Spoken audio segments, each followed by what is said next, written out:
Mesdames et messieurs,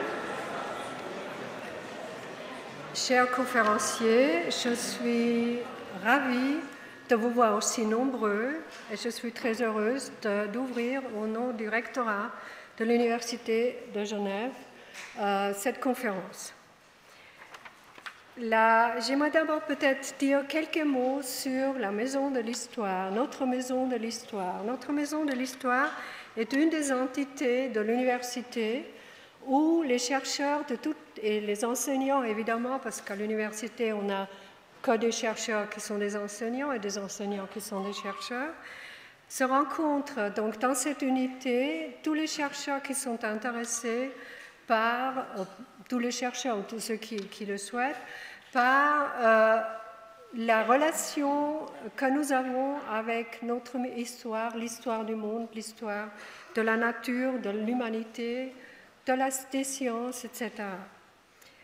Vous trouvez donc à la Maison de l'Histoire, vous trouvez des historiens, bien entendu, vous trouvez aussi des médecins, vous trouvez des juristes, vous trouvez des psychologues, vous trouvez des scientifiques, vous trouvez des spécialistes des sciences de l'enseignement, ainsi de suite. Je suis donc particulièrement heureuse que cette conférence peut avoir lieu pour documenter ce gros travail qui a été fait, qui est en cours depuis de nombreuses années, depuis 2008 déjà, documenter donc cette interdisciplinarité qui doit y avoir de nos jours entre les sciences que nous enseignons ici à l'université et que nous étudions, mais qui sont cette interdisciplinarité qui est aussi énormément importante dans la vie de tous les jours, dans le monde actuel du travail. Je suis donc heureuse de féliciter l'équipe de direction et l'équipe qui épaule la direction de la Maison de l'Histoire.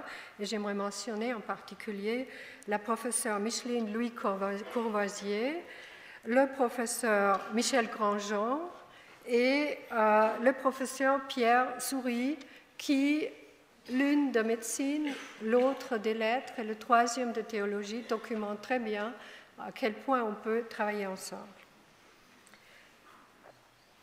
Je vais écouter cette conférence avec un énorme intérêt. Je pense que c'est la même chose pour vous. Un énorme intérêt, pourquoi? Parce que nous allons parler de deux phénomènes importants de notre société. Nous allons parler du savoir, de l'énorme masse de savoir que l'humanité a accumulé, a engrangé, qui est aujourd'hui disponible, accessible, voire même jeté à la figure de tout un chacun par les moyens de communication.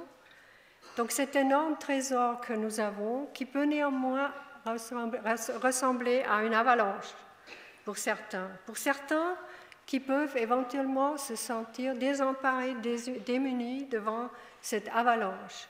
Et qu'est-ce qu'on fait quand on se sent démuni? On se replie très souvent. On peut se replier en tout cas. On peut se replier sur quoi? Plutôt que rester dans le fil donc du raisonnement scientifique, plutôt se replier sur ses croyances. Ce qu'on ressent, le domaine dans lequel on ne se sent plus obligé de documenter, de prouver, de discuter. Là, on peut vraiment rester dans son fort intérieur. Évidemment, ces deux phénomènes se rencontrent. Et c'est de là qu'on va parler ce soir, parce que la limite de l'un par rapport à l'autre n'est pas facile à tracer. Et je suis donc très intéressée d'entendre ce que notre conférencier nous dira sur cette interaction des croyances et du savoir, éventuellement de ses avantages, de ses dangers aussi. J'aimerais juste, avant de laisser la parole à la professeure Louis Courvoisier, j'aimerais peut-être juste encore me permettre, puisque je suis la première à parler, une première question que vous allez tout de suite comprendre pourquoi. Nous avons aujourd'hui donc, nous nous posons la question si le grand singe était le grand-père, notre grand-père.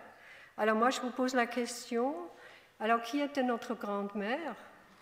Parce qu'évidemment, comme on sait tous, la femme a toujours été et reste l'avenir de l'homme.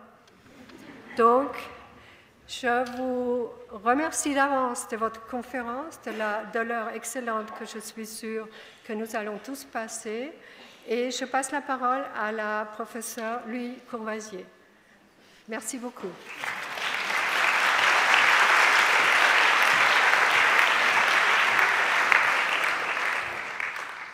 Alors, je dois dire que je me réjouis beaucoup d'avoir la réponse à la question de Madame la vice-rectrice, que je remercie beaucoup pour son introduction chaleureuse. Et je vous remercie aussi tous d'être là ici ce soir pour cette nouvelle grande conférence de la Maison de l'Histoire. Et c'est la première fois, depuis qu'on a commencé notre cycle de conférences, que l'on va baliser les sentiers de l'histoire des sciences. Et je suis très heureuse de pouvoir justement aller dans ce terrain-là aussi.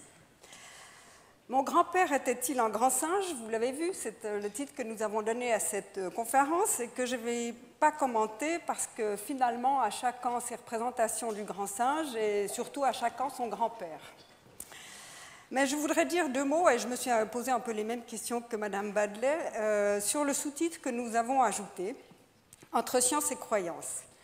Il y est implicitement question de deux facultés de l'esprit, l'imagination et la raison, qui entretiennent d'étranges relations entre elles. D'un côté, nous avons les croyances qui sont liées à l'imagination, de l'autre, les sciences qui sont liées à la raison. Et les croyances sont alimentées, constituées par nos représentations, nos anxiétés, nos aspirations, nos idéaux, nos rêveries, nos fantasmes, le tout joyeusement mélangé dans notre imagination, la plupart du temps à l'insu de notre plein gré. De l'autre, nous avons les sciences qui sont basées sur des faits récoltés avec une méthodologie établie, rationnelle, qui sont interprétées avec toute la précision et la rigueur requises, et le tout soigneusement organisé dans notre raison. Que ce soit dans notre vie de chercheur ou dans notre vie de tous les jours, l'imagination et la raison cohabitent harmonieusement et s'enrichissent mutuellement. Ainsi, un scientifique a besoin de créativité, qu'il peut additionner à sa rigueur pour suivre des pistes intellectuelles originales.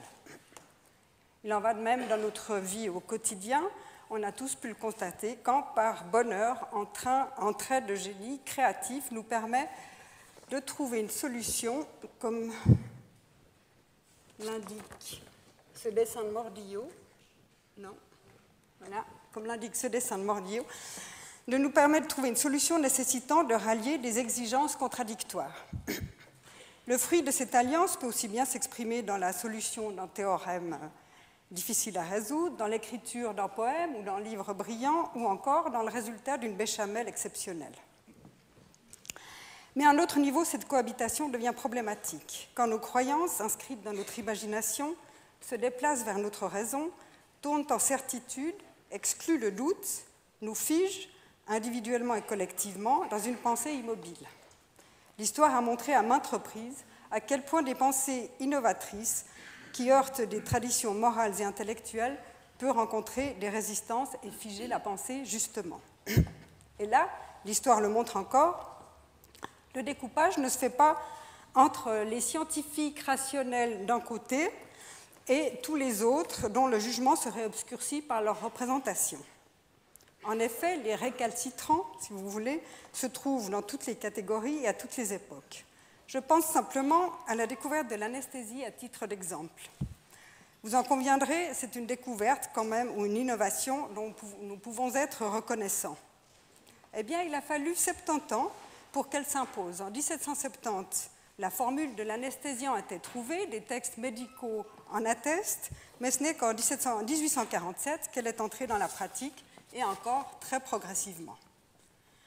Or, des résistances extrêmement pugnaces qui ont été énoncées l'ont été par des médecins célèbres, reconnus et tout à fait accrédités. En fait, une découverte, une nouvelle manière d'envisager notre réalité s'inscrit bien sûr dans un contexte historique qui ne se constitue pas toujours et même peut-être assez rarement dans un terrain propice. Les découvertes de Darwin ne font pas exception, au contraire. Il a rencontré des résistances féroces. Vous en voyez juste là une caricature, il y en a des dizaines et des dizaines qui ont été dessinées à l'époque. Mais il faut bien le dire que ses réflexions sur l'origine des espèces, son livre est paru en 1859, avaient quelque chose d'inacceptable. Alors que ses contemporains se pensaient être des êtres supérieurs, des cerveaux spiritualisés, on a un siècle où la religion est extrêmement forte, Darwin leur annonce qu'ils ont des liens généalogiques avec le chimpanzé, l'orang-outan, ou pire encore, le bonobo. Franchement, difficile à avaler, dans un siècle empreint d'une moralisation à toute épreuve, qui, dans ses représentations, ne pouvait pas envisager la part animale de l'être humain. L'origine des espèces, donc le livre de Darwin, a été vendu très rapidement puisqu'il a été écoulé en 24 heures. Il a donc rencontré en même temps un terrain extrêmement fertile, mais en même temps une grande violence. Donc si chacun se débrouille comme il veut et comme il peut avec le dialogue qu'il a entre sa raison et son imagination, en revanche, lorsqu'il s'agit de décisions collectives, institutionnelles, il vaut mieux limiter les confusions, et notamment lorsqu'il s'agit d'éducation. Il est de notre responsabilité d'étayer nos enseignements sur un contenu fiable, reproductible, démontrable, basé sur une argumentation solide, une analyse rationnelle d'une part. Mais il est aussi nécessaire de rendre explicites nos manières de réfléchir, d'envisager un problème, de pouvoir ainsi offrir à nos élèves et à nos étudiants les outils nécessaires à un regard informé et à un jugement pesé pour qu'ils puissent aussi prendre leurs décisions de chercheurs, d'individus et de citoyens.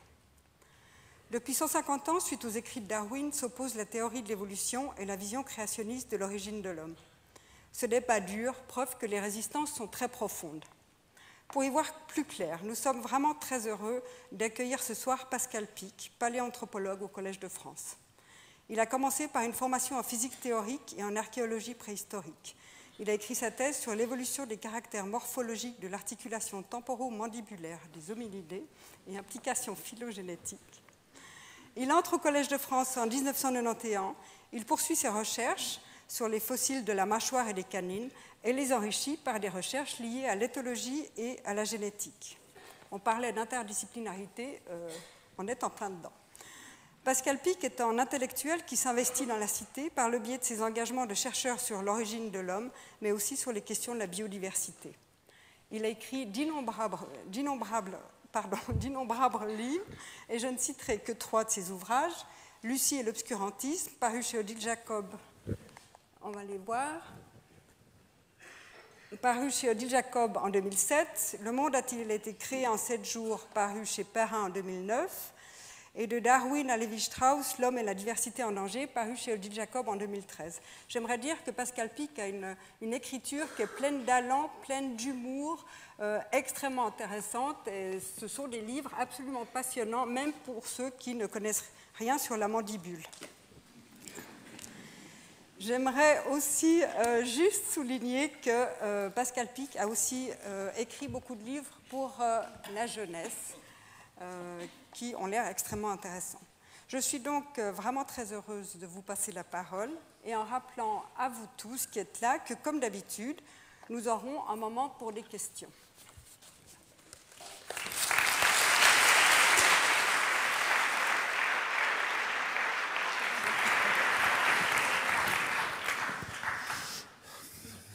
Bien.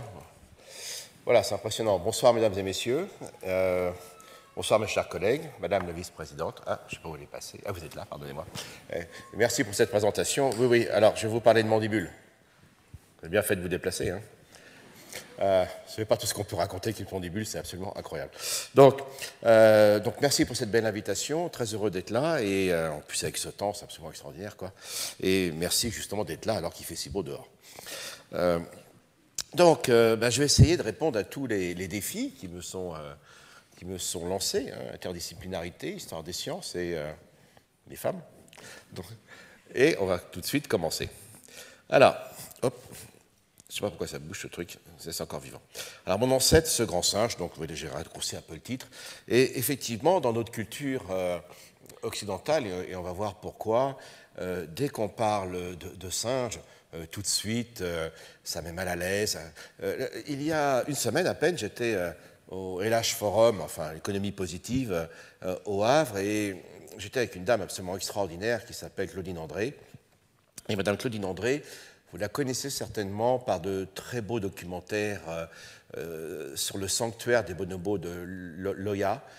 C'est elle qui recueille ces petits bonobos qui sont orphelins à cause des trafics divers. Et ça fait 30 ans qu'elle fait ce magnifique travail. Et nous étions ensemble devant les enfants. Et c'est extraordinaire parce que dès qu'on voit arriver ces grands singes, il y a un formidable malaise. Il y a d'abord une fascination. Fascination parce qu'on voit bien qu'ils sont si proches de nous. Et puis aussi un rejet, parce qu'avec tout ce qu'on leur a mis sur le dos en termes de légendes, de stupidité, dès qu'on veut insulter quelqu'un, dans la culture occidentale, c'est-à-dire celle du bassin méditerranéen, bon, espèce de singe, de macaque, ou fais pas le singe, hein, on a tous entendu ça quand nous étions petits. Mais vous savez, c'est étonnant parce qu'on va avoir la même chose qui va arriver, et c'est déjà le cas, avec les robots et les machines intelligentes. C'est ce que nos collègues américains appellent the uncanny valley, c'est-à-dire que, en fait, dès qu'une entité mobile et humanoïde se rapproche de vous, ça va. Mais à un moment, elle est tellement proche que ça vous met mal à l'aise. Et donc, il y a une espèce de passage psychologique, une espèce de, comme dirait la mécanique quantique, un puits de potentiel qui fait qu'on l'accepte tant que ça se rapproche, mais tant qu'il y a encore cette différence, mais d'un seul coup, quand il n'y a plus cette distance,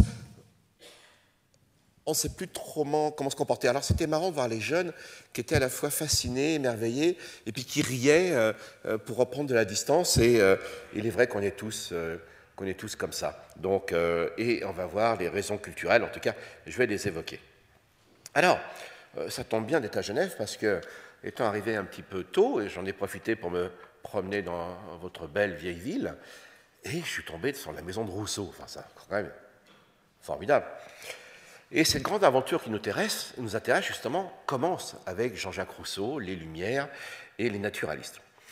En fait, tous les peuples connaissent les faunes et les flores qui les entourent, enfin d'une manière ou d'une autre.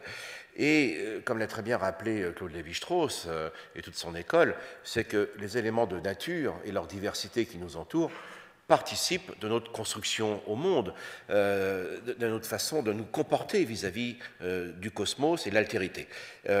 Donc, selon les régions du monde, on risque d'avoir des constructions ontologiques, c'est-à-dire l'ontologie, c'est ce qui donne du sens à notre vie dans le rapport aux autres, au cosmos, à l'histoire, à la diversité, etc. Or, il se trouve que nous, les Occidentaux, c'est-à-dire les fondements de notre culture qui nous vient du bassin méditerranéen, avec les trois grands monothéismes, il y a aussi les grandes philosophies qui sont là, eh bien, en fait, nous sommes dans une des rares régions du monde où il n'y a pas de singes. Eh oui. Ce qui fait que nous avons autour de nous que des animaux à quatre pattes, et un seul est sur deux pieds, les pieds au sol et la tête vers le ciel, donc vers Dieu.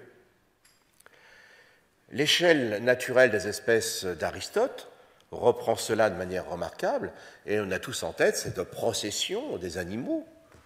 Et Aristote ne connaissait pas le chimpanzé, donc ils sont tous à quatre pattes, et d'un seul coup, il y en a un qui est tout droit, c'est nous. Eh bien, vous allez voir que le plus difficile dans mon domaine à l'heure actuelle, ce n'est pas de mettre les fossiles qui ne sont pas intermédiaires, mais qui participent de cette grande histoire de famille avec nous, les grands singes actuels, mais c'est justement de décrire, d'un point de vue scientifique, alors qu'on a toutes les données, ce passage entre nos grands singes, soi-disant les ancêtres, et nous. Alors, d'où viennent les théories de l'évolution? Eh bien, ça ne vient pas des fossiles.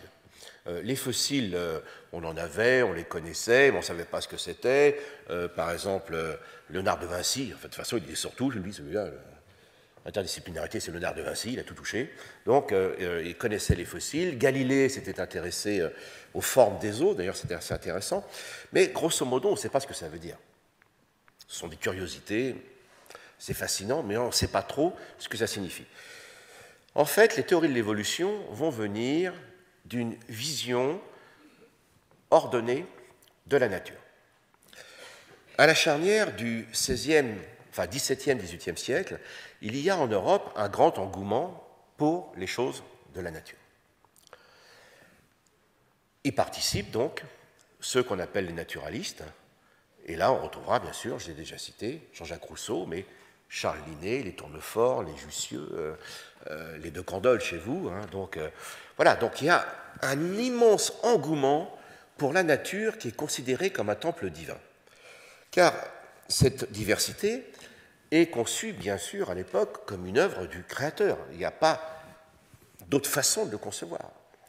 Et ça montre bien, dès le départ, qu'une démarche scientifique n'est pas forcément incompatible avec la religion, et qu'au contraire, là, la motivation profonde, ça va être, après avoir décrit la mécanique céleste, de regarder si sur la Terre, dans la diversité des formes vivantes, il n'y a pas, en fait, un message, une intelligence qui exprimerait la grandeur du Créateur. Et donc, parmi tous ces naturalistes, et Linné d'ailleurs herborisera avec Rousseau, il y a l'invention d'une discipline scientifique qu'on appelle la systématique, et qui consiste donc à rechercher une idée ordonnée, cohérente, intelligible de la diversité des espèces. Et toute science, chers amis, commence par observer, comparer, classer. Observer, comparer, classer. La chimie moderne, les tableaux de Mendeleïev commencent évidemment par une vision ordonnée des éléments. Eh bien, les théories de l'évolution viendront de là. Alors, Pasteur, que dis-je, ça sera plus tard. Charles Linné était fils de pasteur suédois. C'est là mon lapsus, pardon. Et franchement, pas du genre à rigoler avec les textes sacrés, d'accord? Et, comme le dira perfinement Buffon, Dieu a créé, Linné a classé.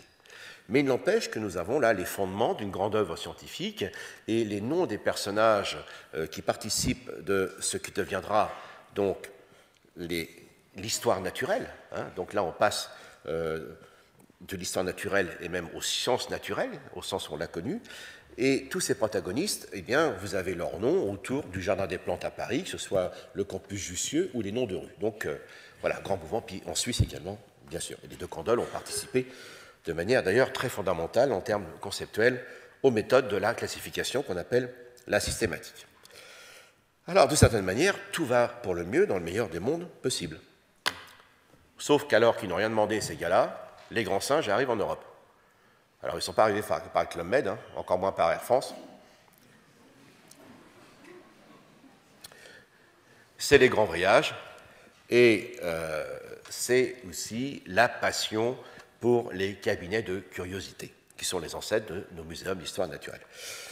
Et ces singes arrivent chez nous, et le trouble est immédiat, parce qu'on le voit bien, qu'ils ressemblent bien plus à nous les hommes que tous les autres espèces, mammifères en l'occurrence, qui sont autour de nous, dans ce monde du bassin méditerranéen. Alors, on connaissait bien quelques singes chez les Égyptiens anciens, le fameux dieu Thoth, qui était en fait le protecteur des scribes, parce que les babouins à Madrias, il s'agit de cela, tous les soirs, lorsqu'ils sont à la fin de la journée, ils se mettent sur les falaises et ils mettent la main au-dessus des yeux pour voir le soleil se coucher. Donc les Égyptiens ne pouvaient pas louper ça, évidemment. Ce dieu Thoth, donc, vous voyez, est au plus proche de l'intelligence et des scripts. Et je rappelle que si vous allez dans les cultures orientales, Japon, Inde, Chine, les singes sont au plus proche des hommes et les animaux les plus nobles. Il n'y a que dans la culture occidentale que le singe dérange. Dans les autres cultures, le singe est honoré, dont d'ailleurs le fameux dieu Hanuman. Donc ces singes arrivent, et ils arrivent dans un contexte double, qui est celui d'une part donc, des sciences naturelles, je l'ai évoqué, mais aussi de la philosophie des Lumières. Et cette société, qui est soumise au conservatisme d'une société de droit divin, évidemment, aspire au changement, et il est très clair qu'on commence à s'interroger sur l'idée des origines des sociétés humaines. Donc, dans une interrogation qui, elle, ne s'intéresse plus au créationnisme. Donc, on essaie de regarder les origines naturelles de l'homme. Alors, c'est très conceptuel. Il y aura deux approches dans ce rapport à nos origines, notamment pour nos sociétés, avec le contrat social. Est-ce que l'homme de nature est bon, c'est Rousseau, ou est-ce que l'homme de nature est violent, c'est Hobbes? Donc on aura ces deux approches. Mais en attendant, ce qui est intéressant, c'est que l'idée qu'il existait des hommes d'avant des civilisations commencent à émerger, non pas vraiment d'un point de vue scientifique, mais d'un point de vue d'une réflexion philosophique sur l'homme capable de prendre évidemment sa destinée en main. Il s'agit bien de ça, bien sûr. Alors voilà les quelques singes qui arrivent à cette époque-là. Et sur la représentation de droite, cette gravure, vous remarquez que vous avez un chimpanzé, d'ailleurs, qui ressemble étonnamment à un bonobo. Je rappelle que les bonobos n'ont été vraiment identifiés sur des crânes qu'en 1929 au musée de Tervuren à côté de Bruxelles et qu'on les a observés pour la première fois sur le terrain en 1974. Et voici que ce chimpanzé qui est là ressemble notamment à un bonobo, et puis vous avez à côté un orang-outan. D'ailleurs, on les confond un peu les deux, on ne sait pas trop d'où ça vient. On sait qu'aujourd'hui les bonobos viennent d'Afrique, comme les autres chimpanzés, que les orang-outans viennent d'Asie, et puis derrière, vous avez qui? Le bon sauvage. Et donc, s'installe une interrogation des origines, et Rousseau d'ailleurs, c'est Claude Lévi-Strauss qui le rappelle, Rousseau pense que ces chimpanzés sont peut-être des humains, déjà à cette époque-là. Charles Linné, dans la manière de nommer ces espèces, qu'on appelle la taxonomie, vous savez, on classe, ensuite on donne des noms aux catégories, ce qu'on appelle la taxonomie, eh bien, en fait, ces grands singes seront dans le genre Homo, donc le genre humain. Et Rousseau a cette très belle attitude humaniste qui consiste à dire « laissons-les dans le genre Homo, attendons les avancées des connaissances, et il sera bien temps de prendre la décision, avec dignité, peut-être de les en exclure. » C'est quand même assez magnifique. Mais voilà, assez curieusement, et c'était évoqué dans les deux textes de présentation, les philosophes sont absolument fascinés par ces grands singes. Mais je vous rappelle qu'à l'époque, on connaît quasiment rien du monde. Il va falloir attendre quand même la fin du XIXe siècle,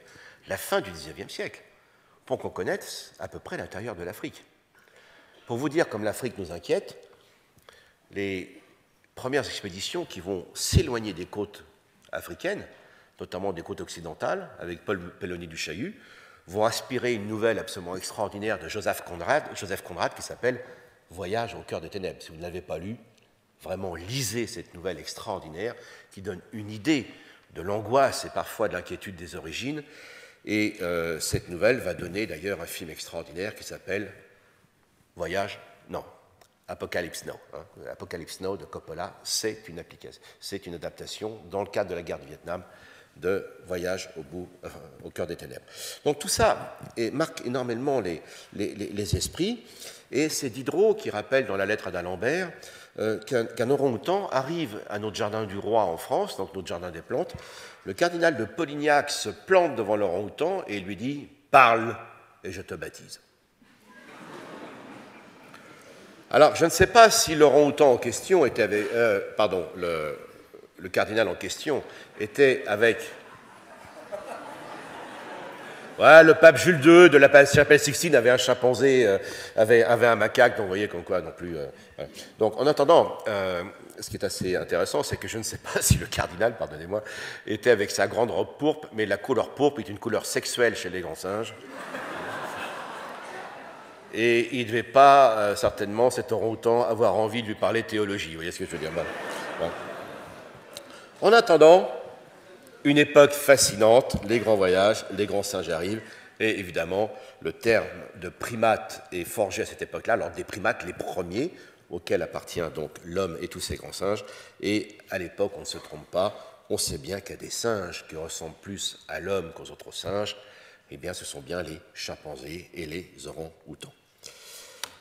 Et curieusement, ce sont les naturalistes qui vont rejeter les grands singes. Parce que dans la deuxième moitié du XVIIIe siècle, va s'affirmer donc la pensée des Lumières et la volonté politique, évidemment, de changer la société de droit divin. Et là, vous avez M. Buffon. Buffon, on l'a vu, raille Linné, et Buffon est vraiment un enfant du progrès, comme Voltaire, et Buffon, lui, est déiste. Alors récemment, j'étais dans une conférence avec une ministre française de la Justice, que je ne vais pas nommer, Mais en fait, dans le discours, un très beau discours d'ailleurs sur le droit et les fondements naturels du droit, c'est tout à fait remarquable, mais elle a commis une grosse erreur en disant que Voltaire était athée. Or, à cette époque-là, le terme d'athéisme n'existe même pas. Même le terme d'agnostique.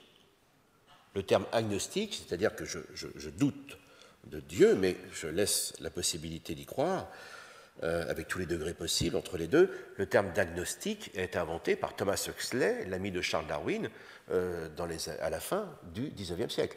Donc à cette époque-là, ces chercheurs ne travaillent pas en dehors de l'idée de Dieu et de création, soyons très clairs. Sauf que là va émerger une autre idée de Dieu. C'est-à-dire jusqu'à Charles Linné et les autres, et beaucoup de personnes encore pensent comme cela, c'est l'idée qu'il y a un Dieu qui est présent avec sa création. C'est-à-dire donc ce qu'on appelle le théisme.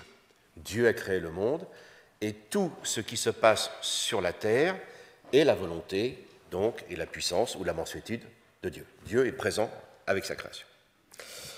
Émerge à cette époque-là une conception déiste du monde, c'est-à-dire que Dieu a bien créé le monde, mais il s'en est écarté, donc c'est l'idée du Dieu architecte ou du grand horloger, et Dieu, dans sa grande bonté, a installé des lois qui régissent les mouvements du monde. Eh bien, les sciences modernes vont se déployer dans cette idée du déisme et rechercher l'ordre de la nature, rechercher les lois de la physique. Regardez la mécanique céleste avec la mécanique donc, de newtonienne. D'ailleurs, c'est très intéressant parce que le grand Kepler sera très déçu de découvrir que l'orbite terrestre autour du Soleil, ce n'est pas un cercle, c'est une ellipse. C'est moins bien quand même. Alors que le cercle, c'est Saint Bernard, les cisterciens. Le cercle, c'est l'amour parfait qui ne s'arrête jamais, qui continue. Le cercle, c'est la perfection, c'est le monde de Platon. C'est une ellipse. Donc, en attendant, va naître un courant qui s'appelle la théologie naturelle, qui sera de jour très présent en Angleterre.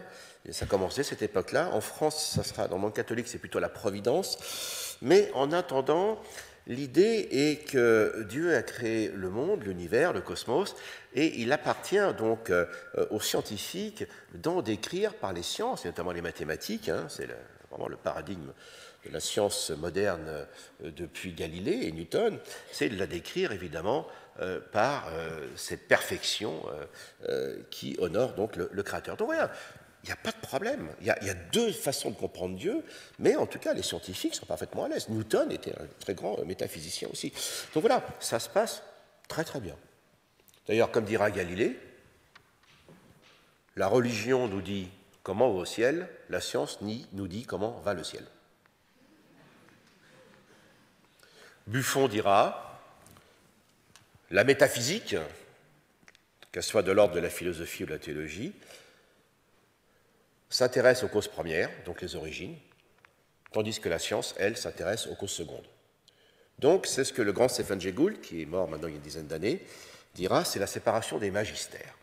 Séparation des magistères, l'idée qu'effectivement, le monde de la croyance ne rentre pas dans le monde de la science, même si les motivations sont là. Donc voilà le compromis de cette époque-là. Mais ce qui est étonnant, c'est que Buffon est aussi au cœur de l'humanisme à la française. L'humanisme à la française, c'est l'homme au milieu de l'univers et le reste est dégradé par rapport à lui, l'homme est au centre de tout. Et donc Buffon sera très fâché de cette histoire de proximité des singes. D'ailleurs, à telle enseigne qu'un peu plus tard, un grand monsieur qui s'appelle Johann Goethe dira « Il fut un temps où on a trop donné aux singes », comme tout à l'heure le cardinal de Polignac, et il dit « Il fut un temps où on ne leur a pas assez donné ». Donc en fait, nos relations de parenté ou de ressemblance avec les grands singes vont toujours faire l'objet d'un balancier au gré des connaissances. Et on voit bien, c'est intéressant d'ailleurs, que Linné, qu'on pourrait appeler le créationniste d'une certaine manière, en tout cas les théistes, lui n'est pas du tout accommodé par la proximité des grands singes avec l'homme, puisqu'après tout, le Créateur l'a voulu ainsi. Alors que dès qu'on rentre dans une philosophie différente qui essaye de faire en sorte que l'homme soit possesseur de son destin, qui puisse s'affranchir non pas de Dieu, mais de la religion, parce que Voltaire est contre la religion, mais il n'est pas contre Dieu, il est déiste, il n'est pas théiste. Ça sera l'objet aussi des Lumières écossaises, qui seront dans ce même schéma. Et l'idée, effectivement, qu'à partir du moment où on considère que la société a changé, et le Buffon est le premier à penser, parmi d'autres, mais c'est lui qui a la pensée la plus claire, que les espèces, elles, peuvent aussi changer. Donc à partir du moment où les espèces ne sont pas fixes, comme le pensait Linné, à partir du moment où s'esquisse la possibilité d'une généalogie, c'est là que le singe devient gênant. Alors que dans un monde créationniste, au risque de vous surprendre, le grand singe n'est pas gênant puisque le monde est fixe. Voilà un des paradoxes souvent qui n'est pas compris dans ce genre de débat. Alors, Buffon est un noble protégé par le roi et il voit bien sûr son monde changer et les privilèges qui sont les siens risquent de ne pas durer. Donc il a l'élégance de mourir 1 an avant la Révolution française, donc il ne va pas voir les choses se dégrader, mais pour lui, les espèces ont été créées parfaites, forcément, le créateur, mais sur la Terre, ça se dégrade. Alors vous savez, c'est un vieux schéma que l'on a dans notre pensée occidentale qui remonte aux Grecs. Vous avez le monde sublunaire qui est parfait, le monde des essences. Aristote ne pense pas comme Platon, mais c'est un petit peu ça. Et puis le monde des terriens, c'est le monde quand même des mortels. C'est quand même moins bien. Mais tout de même, ce monde des terriens, ça excite les dieux. Parce qu'ils viennent toujours s'encanailler sur la terre, ceux-là. Notamment Zeus, qui était quand même un chaud lapin. Enfin, un chaud taureau, en l'occurrence. D'ailleurs, c'est marrant, c'est Jean Renoir, notre grand cinéaste, fils d'Auguste Renoir, le peintre, qui racontait ça. Il disait, Jean Renoir, que son père, Auguste, donc, était un grand admirateur de la mythologie grecque, qui est absolument merveilleuse, bien sûr. Et puis un jour, il dit à son père, mais papa, comment se fait-il, père, comment se fait-il que les dieux passent leur temps à descendre sur la terre? Il dit, tu sais, ça c'est de Woody Allen, l'éternité c'est long, surtout vers la fin, et il disait, les dieux s'ennuient dans leur éternité, donc ils viennent sur terre pour s'encanailler avec les mortels, donc c'est quand même assez beau. Donc sur la terre, effectivement, ça se dégrade. Eh bien, cette vision va se retourner à cheval sur la Révolution française, et un des élèves de Buffon, qui est Jean-Baptiste de Lamarck, que vous voyez ici, sera, lui c'est un enfant de la Révolution, donc un enfant du progrès. Lui, plutôt que de voir un processus de dégradation par rapport à une création parfaite, il voit un processus de gradation, c'est-à-dire donc de progrès. Et Lamarck, parmi d'autres bien sûr, parce qu'en science on n'est jamais seul, la science est toujours une œuvre collective, Lamarck est le premier à nous proposer une théorie positive, matérialiste, donc scientifique du changement dans la nature, qu'on appelle le transformisme. Pour lui, c'est vraiment scientifique. Parce que, par exemple, il a une controverse avec le grand chirurgien français, enfin, médecin français Xavier Bichat, qui pensait qu'il y avait du vitalisme. Le vitalisme, c'est l'idée que dans la nature, il y a une force sous-jacente qui amène la nature à vivre, à survivre, à se déployer, etc. Lui, il dit non. Mais dans sa philosophie zoologique, et il y a un monsieur que vous connaissez au moins de nom, qui a été longtemps à Genève, et qui est encore, qui est mon ami André Langanet. André Langanet est un grand soutien de Lamarck, sauf qu'il m'embête parce qu'il n'a pas compris Darwin, comme il dit, ou Darwin, donc c'est Coppens qui dit Darwin. Donc, en attendant, Lamarck, c'est quand même un immense génie, et c'est lui qui met en place cette dialectique du changement. Il nous dit, si l'environnement change, les espèces doivent trouver des réponses pour s'adapter. Donc il met en place ce que j'appelle dans mon jargon l'innovation active. L'environnement change, les espèces trouvent en elles une capacité de se perfectionner, donc ce qu'il va appeler le transformisme. Elles peuvent se transformer grâce à leurs facteurs internes. Alors c'est la fameuse parabole de la girafe. Tous les mammifères n'ont que 7 vertèbres cervicales.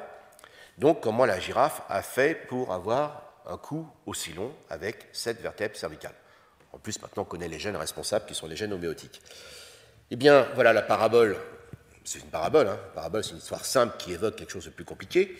Il était une fois l'ancêtre des girafes qui avait un cou plus court. Toung. La couronne des arbres devient plus haute. Il faut manger. Donc, par une sorte de bodybuilding inconscient, donc ce qui est l'expression « la fonction crée l'organe », les ancêtres des girafes acquièrent un cou plus long. C'est un caractère donc qui est acquis, et ce caractère acquis est transmis à la génération suivante, et la génération suivante aura, elle, d'autres acquis. Et comme vous le savez, la France est un pays qui aime bien les acquis. Bon, Lamarck n'y est pour rien, mais enfin bref, c'est très marquant encore chez nous. Alors vous me dites, ouais, on est venu écouter Pascal Pic, c'est sympa son histoire de girafe, mais ça va quoi, on va pas nous la faire. Ok. Voilà l'échelle des espèces d'Aristote. Et voilà le gars qui est à droite, là. Grande hésitation dans l'histoire de l'évolution humaine. Il s'appelle Ororine, 6 millions d'années, c'est dans l'Odyssée de l'espèce. Le gars est là. Il a la savane devant lui, la forêt dans le dos. Et ça me rappelle un humoriste fossile qui s'appelait Pierre Dac et qui disait « Cet homme a l'avenir devant lui, mais s'il se retourne, il l'aura dans le dos. » Et 6 millions d'années avant Pierre Dac, il se redresse. Et alors là, c'est dans tous les programmes scolaires, c'est dans toutes les représentations de l'évolution, il n'y a pas moyen d'échapper à ce machin. Alors le coup de la girafe qui s'allonge, un peu de scepticisme, ben là tout le monde le gobe. Ben pourquoi? Ben parce que ce sont nos mythes, ce sont nos cosmogonies fondamentales, c'est l'échelle naturelle des espèces d'Aristote. Et je peux vous dire que la plus grande difficulté en science, quand vous changez, malgré toutes les données disponibles, un schéma sur l'homme, ses origines, le problème, ce ne sera pas d'apporter les données, on les a. La grande difficulté, ce sera d'être capable d'expliquer comment se fait-il que cette chose aussi simple ait du mal à être acceptée. Car comme le disent mes collègues dans le changement, ce n'est pas le changement qui est difficile, c'est de comprendre le changement. Et on en est là. Et chère madame, la seule représentation de l'évolution de la femme. Je vous défie d'en trouver d'autres. Et franchement, moi, quand j'ai commencé mes études, vous avez eu l'amabilité de rappeler que je viens du monde de la physique, donc je n'ai pas eu le temps d'être pollué par les sciences humaines.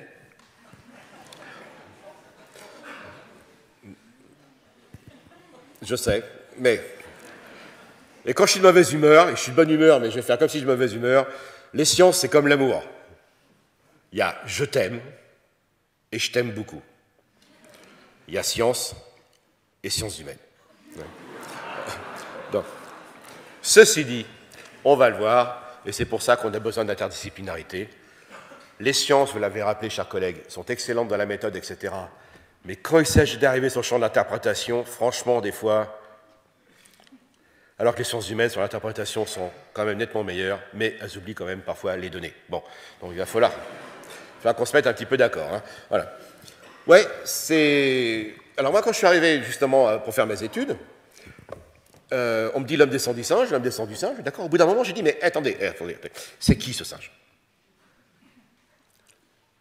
Car, mesdames et messieurs, au risque de vous surprendre, entre Charles Darwin et moi, aucun anthropologue ne s'est occupé des singes. Donc tout ce qu'on a dit sur le propre de l'homme l'a été, et n'est pas faux, mais l'a été dans l'ignorance totale de ce que sont les espèces les plus proches de nous dans la nature actuelle. Certes, vous allez me dire, on connaissait les grands singes, oui, mais dans des cages. Imaginez que vous soyez un anthropologue martien, vous voulez étudier l'homme en prison. Vous allez avoir une drôle d'idée de l'humanité, hein. Ben, c'est ce qu'on a fait. Tout simplement. Et quant aux femmes, alors là, on y a pensé encore plus tard. Hein. Et c'est pas encore gagné, madame. D'ailleurs, c'est un de mes livres, Odile Jacob, tout est-ce que tu termines ce livre, ça s'appelle « Au fait et l'évolution de la femme ». Ça, on en parlera tout à l'heure. Et là, il est vrai que c'est quand même assez étonnant. En attendant, il est vrai que, donc je ne vais pas commenter cette scène extraordinaire de 2001 Odyssée de l'espace, il est vrai qu'il y a eu une très grande incompréhension de ce rapport au grand singe, et effectivement, l'idée est qu'on a toujours interprété l'évolution de l'homme comme réduite à sa finalité. Aujourd'hui, il y a une espèce qui s'appelle Homo sapiens, qui est partout sur la Terre. Il n'y a qu'une seule espèce, hein, vous savez qu'il n'y a qu'une seule espèce d'homme sur la Terre. Hein. Aujourd'hui, et ça c'est d'André Langanet d'ailleurs, tout homme peut se reproduire avec toute femme, ce qui a été bien démontré par les marins, les militaires, les missionnaires, et aujourd'hui par le tourisme, d'accord? Donc, et en plus, ça correspond tellement bien à nos grands textes fondamentaux, puisqu'il est dit qu'il n'y a qu'un seul homme face à son créateur. Donc tout ça, vous voyez. Donc l'évolution a fait qu'il ne reste qu'une seule espèce d'homme, et on va voir qu'effectivement, on a des surprises aujourd'hui, assez extraordinaires d'ailleurs, notamment avec Néandertal. Puis de l'autre côté, on avait un grand texte, d'ailleurs, qui nous dit qu'il n'y a qu'un seul homme face à son créateur, et dans toutes ses diversités. D'ailleurs, au passage, c'est quand même intéressant de rappeler l'histoire de Noé avec ses fils. Hein. Les textes fondamentaux ne sont pas racistes, justement, au contraire. Alors, tout va bien dans le monde du progrès, les théories de l'évolution avancent, et c'est surtout les deux personnages que vous voyez là qui vont nous faire comprendre comment se fait l'évolution, c'est-à-dire découvrir la sélection naturelle. Il s'agit de Charles Darwin et de Russell Wallace. Donc là, on est 50 ans après Jean-Baptiste de Lamarck. Et là aussi, lorsqu'on parle d'évolution, la plupart du temps, vous comprenez le grand récit, le grand passé, comme dit Michel Serres, c'est-à-dire Lucie, les Néandertaliens, les dinosaures. Ben ça, c'est la partie historique, c'est comment s'est fait l'évolution, que l'on connaît pas mal. Par contre, ce qu'on connaît très mal, c'est comment se fait l'évolution. Or, Charles Darwin ne nous dit pas comment s'est fait l'évolution, il nous dit comment se fait l'innovation, l'adaptation, le changement, donc in fine, l'évolution, c'est-à-dire les mécanismes du changement dans la nature. Et ça, c'est la faute des universitaires. On l'a très mal enseigné, très mal diffusé. Et dans le livre fondateur de Charles Darwin, 3 siècles après la création de l'Université de Genève, exactement, eh bien, Darwin ne parle quasiment pas de fossiles. Darwin, comme l'avaient déjà compris Lamarck et les évolutionnistes, ce sont des gens qui essaient de comprendre que signifient les classifications et les relations de parenté entre les espèces. Et les fossiles, en fait, viendront compléter le schéma par la suite. Donc, vous voyez, souvent, l'histoire qu'on vous raconte à l'envers. Et là, je vais insister sur quelque chose d'important. La sélection naturelle n'a jamais été la loi du plus fort. Ça n'a jamais été « je suis un grand mâle, je casse la figure à l'autre mâle et je prends ses femelles ». Bon, il y a encore des hommes qui croient ça. Ce qui voudrait dire que dans une équipe de rugby, il n'y a que les piliers qui se reproduisent. Vous pouvez demander aux femmes à en pairer les 3/4 et les arrières. Vu ? Non. Et c'est là qu'il faut faire un peu d'épistémologie. C'est pour ça qu'on a besoin des philosophes. C'est pour ça qu'on a besoin d'interdisciplinarité. Ce n'est pas une loi. D'ailleurs, tous les intellectuels qui vous parlent de loi de l'histoire, de loi de l'économie ou de loi de l'évolution font une grave erreur épistémologique. Il n'y a pas de loi dans des systèmes historiques et contingents soumis à la complexité et la pluralité de facteurs. Une loi, c'est si je prends cet objet, que je le lâche, vous savez ce qui va se passer, ça s'appelle la gravitation universelle. Donc cette loi nomologique, pour employer un terme correct, ça veut dire qu'elle contient ses effets et ses causes. Et vous la vérifiez partout dans le temps et dans l'espace. D'accord ? En psychanalyse, c'est Oedipe. Quand ça remonte, c'est toujours Oedipe. Mais ça fait du bien. Mais ce n'est pas une loi scientifique. La sélection naturelle est en fait un mécanisme, ce qu'on appelle des algorithmes. Franchement, vous allez dans la forêt tropicale, si cette année-là, les arbres se mettent à produire des fruits en abondance, vous voyez les chimpanzés, les babouins, les colobes, les cercospes, tout le monde mange les mêmes fruits. C'est quoi la sélection ? Et puis l'année suivante, on se reproduit de plus en plus, il y a plus de babouins, de chimpanzés, de cercospes et de cercopithèques. Puisque tout va bien, donc l'environnement n'est pas sélectif, donc il y a de plus en plus d'individus. Mais au bout d'un moment, les arbres ne savent plus faire une fois, comme disent les Belges. Et donc, vous avez saturé les ressources dans votre environnement. Et qui revient frapper à la porte ? Monsieur Malthus. Car en fait, indépendamment, messieurs Charles Darwin en Angleterre et monsieur Russell Wallace, alors qu'il était en Malaisie, ont lu indépendamment Malthus, et je crois qu'il va falloir se dépêcher de relire monsieur Malthus, car en fait, toutes les théories économiques qui émergent au cœur du XIXe siècle se sont fondées sur l'idée qu'il n'y aurait pas de limitation des ressources. On a jeté aux gémonies M. Malthus, notamment M. Karl Marx, mais aussi Herbert Spencer du côté droit. Et en fait, toute l'idée de nos systèmes économiques aujourd'hui sont fondées sur l'idée que les ressources sont illimitées. Vous voyez ? On y est. Donc, ça veut dire quoi ? Darwin, comme d'autres, constate que chez les espèces sexuées, tous les individus sont différents les uns des autres. Deuxièmement, ces caractères plus ou moins héréditaires sont transmis aux générations suivantes. Et je peux vous dire que les questions de l'hérédité, c'est les plus complexes comme l'adaptation dans l'évolution. Ça peut vous sembler évident aujourd'hui, mais en l'occurrence, je rappelle que l'époque de Buffon et Maupertuis, de démontrer que les enfants avaient des caractères matériels qui étaient hérités de leurs parents, c'était là à l'encontre de la préformation liée à la volonté divine. À la fin du XIXe siècle, on croyait encore que les enfants n'étaient que le résultat des caractères des pères et que les mères n'étaient que des matrices. Il y a un siècle. Donc attention, il ne faut pas croire que ces choses que vous maîtrisez bien aujourd'hui sont anciennes, elles sont très récentes. Et aujourd'hui, l'hérédité, on en parlera tout à l'heure, avec les aspects de l'épigénétique, etc., ça devient encore beaucoup plus compliqué. Donc c'est des questions très complexes. Troisièmement, si les populations augmentent leurs effectifs, on arrive à la limitation des ressources. Donc la sélection naturelle, ce n'est pas le super tyrannosaure qui terrifie tout le monde et qui ramasse un météorite. Là, c'est de l'aléatoire. Vous avez vu Jurassic Park?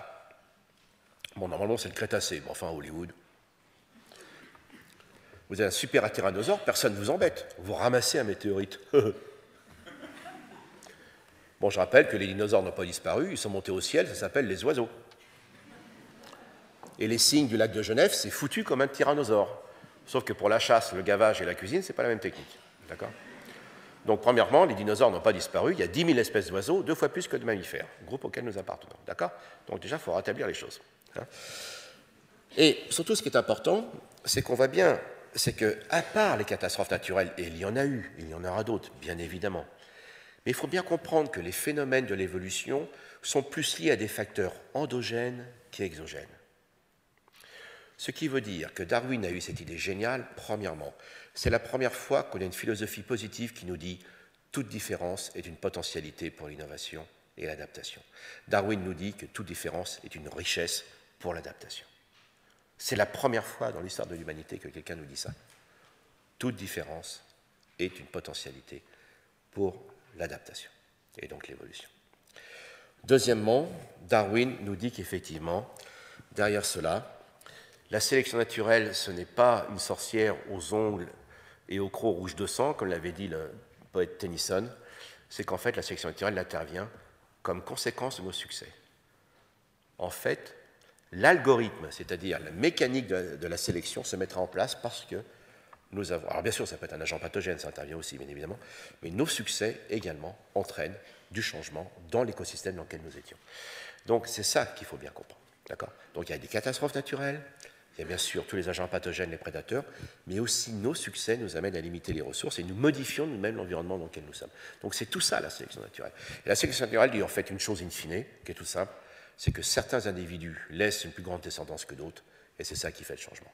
Qu'est-ce qui fait que des individus vont laisser une plus grande descendance que d'autres? La chance, la résistance aux maladies, résistance aux facteurs climatiques, accéder à des abris, les agents pathogènes. Tout ça fait que, évidemment, ça fait de l'évolution.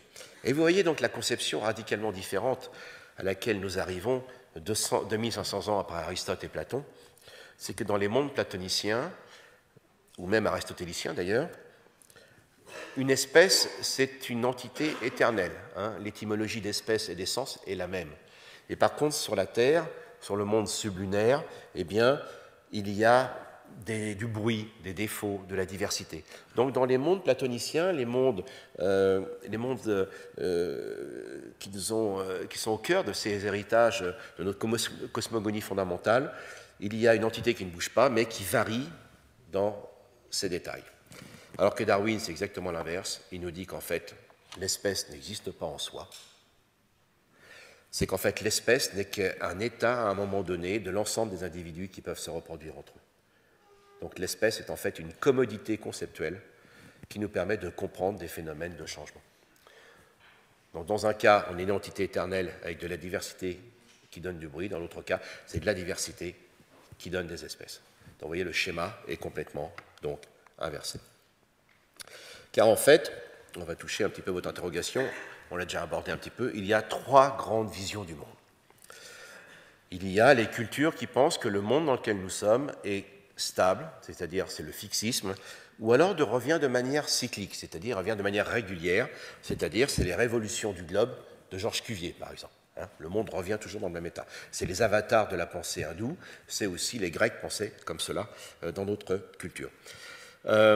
La deuxième vision du monde, c'est celle qu'on est en train de quitter, celle qui a dominé pour nous dans notre éducation, c'est qu'on dira l'homme descend du singe, donc c'est le transformisme de Lamarck. La troisième vision du monde, c'est l'évolutionnisme. Il va falloir qu'on se dépêche de la comprendre, celle-là, je peux vous dire, parce qu'effectivement, c'est un monde qui change. sans finalité, mais dans un tissu très complexe de contingences et de contraintes et de diversité.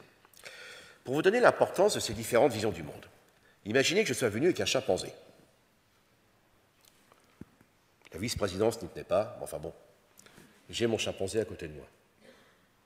Vous vous dites, il ressemble quand même beaucoup à Pascal Pic, ce qui vous inclut dans le lot. Dans la première vision du monde, vous direz, et c'est de Martin Luther d'ailleurs, l'homme est à Dieu ce que le singe est au diable. Et je peux vous dire que les singes en sont parmi et on y retravaille. Dans la deuxième vision du monde, celle que j'ai apprise comme vous, on dira l'homme descend du singe. Troisième vision du monde, on dira le chimpanzé et l'homme sont frères d'évolution et sont plus proches entre eux que les autres singes. Où je veux attirer votre attention, chers amis, c'est que personne ne conteste, quelle que soit sa vision du monde, que le chimpanzé est le plus proche de nous dans la nature actuelle. Personne. Dans la première vision du monde, ça ne bouge pas et c'est ainsi. Dans la deuxième vision du monde, on a une vision péjorative de l'espèce qui est proche de nous. Troisième vision du monde, on dira que le chimpanzé et l'homme sont tout aussi évolués, c'est-à-dire qu'ils ne sont pas restés en panne d'évolution. C'est quand des gens me disent l'homme descend du singe, la question qui vient après, pourquoi le singe n'a pas évolué? Ricanement des babouins dans les savanes. Donc, on va voir les conséquences justement de ces perceptions et de ces classifications. Donc, pourquoi il y a toujours évolution? Donc, changement, parce que vous avez les catastrophes naturelles. Alors, elles sont connues, et les scientifiques y travaillent. Alors maintenant, je ne peux pas rien pour vous. Vous pouvez toujours écouter ceux qui disent qu'il n'y a pas de réchauffement climatique, mais tant pis pour vous. Moi, j'en ai assez de jouer au Don Quichotte. Ça se réchauffe très vite. Le mois d'août, je le rappelle, a été le plus chaud jamais enregistré sur l'ensemble de la planète. Alors, ce n'est pas parce que vous avez de la pluie à Paris au mois d'août que c'est dans le monde pareil. Il n'y a que les Parisiens pour croire que le reste du monde se réduit à eux. D'accord? Il faut regarder à l'échelle de la planète, évidemment.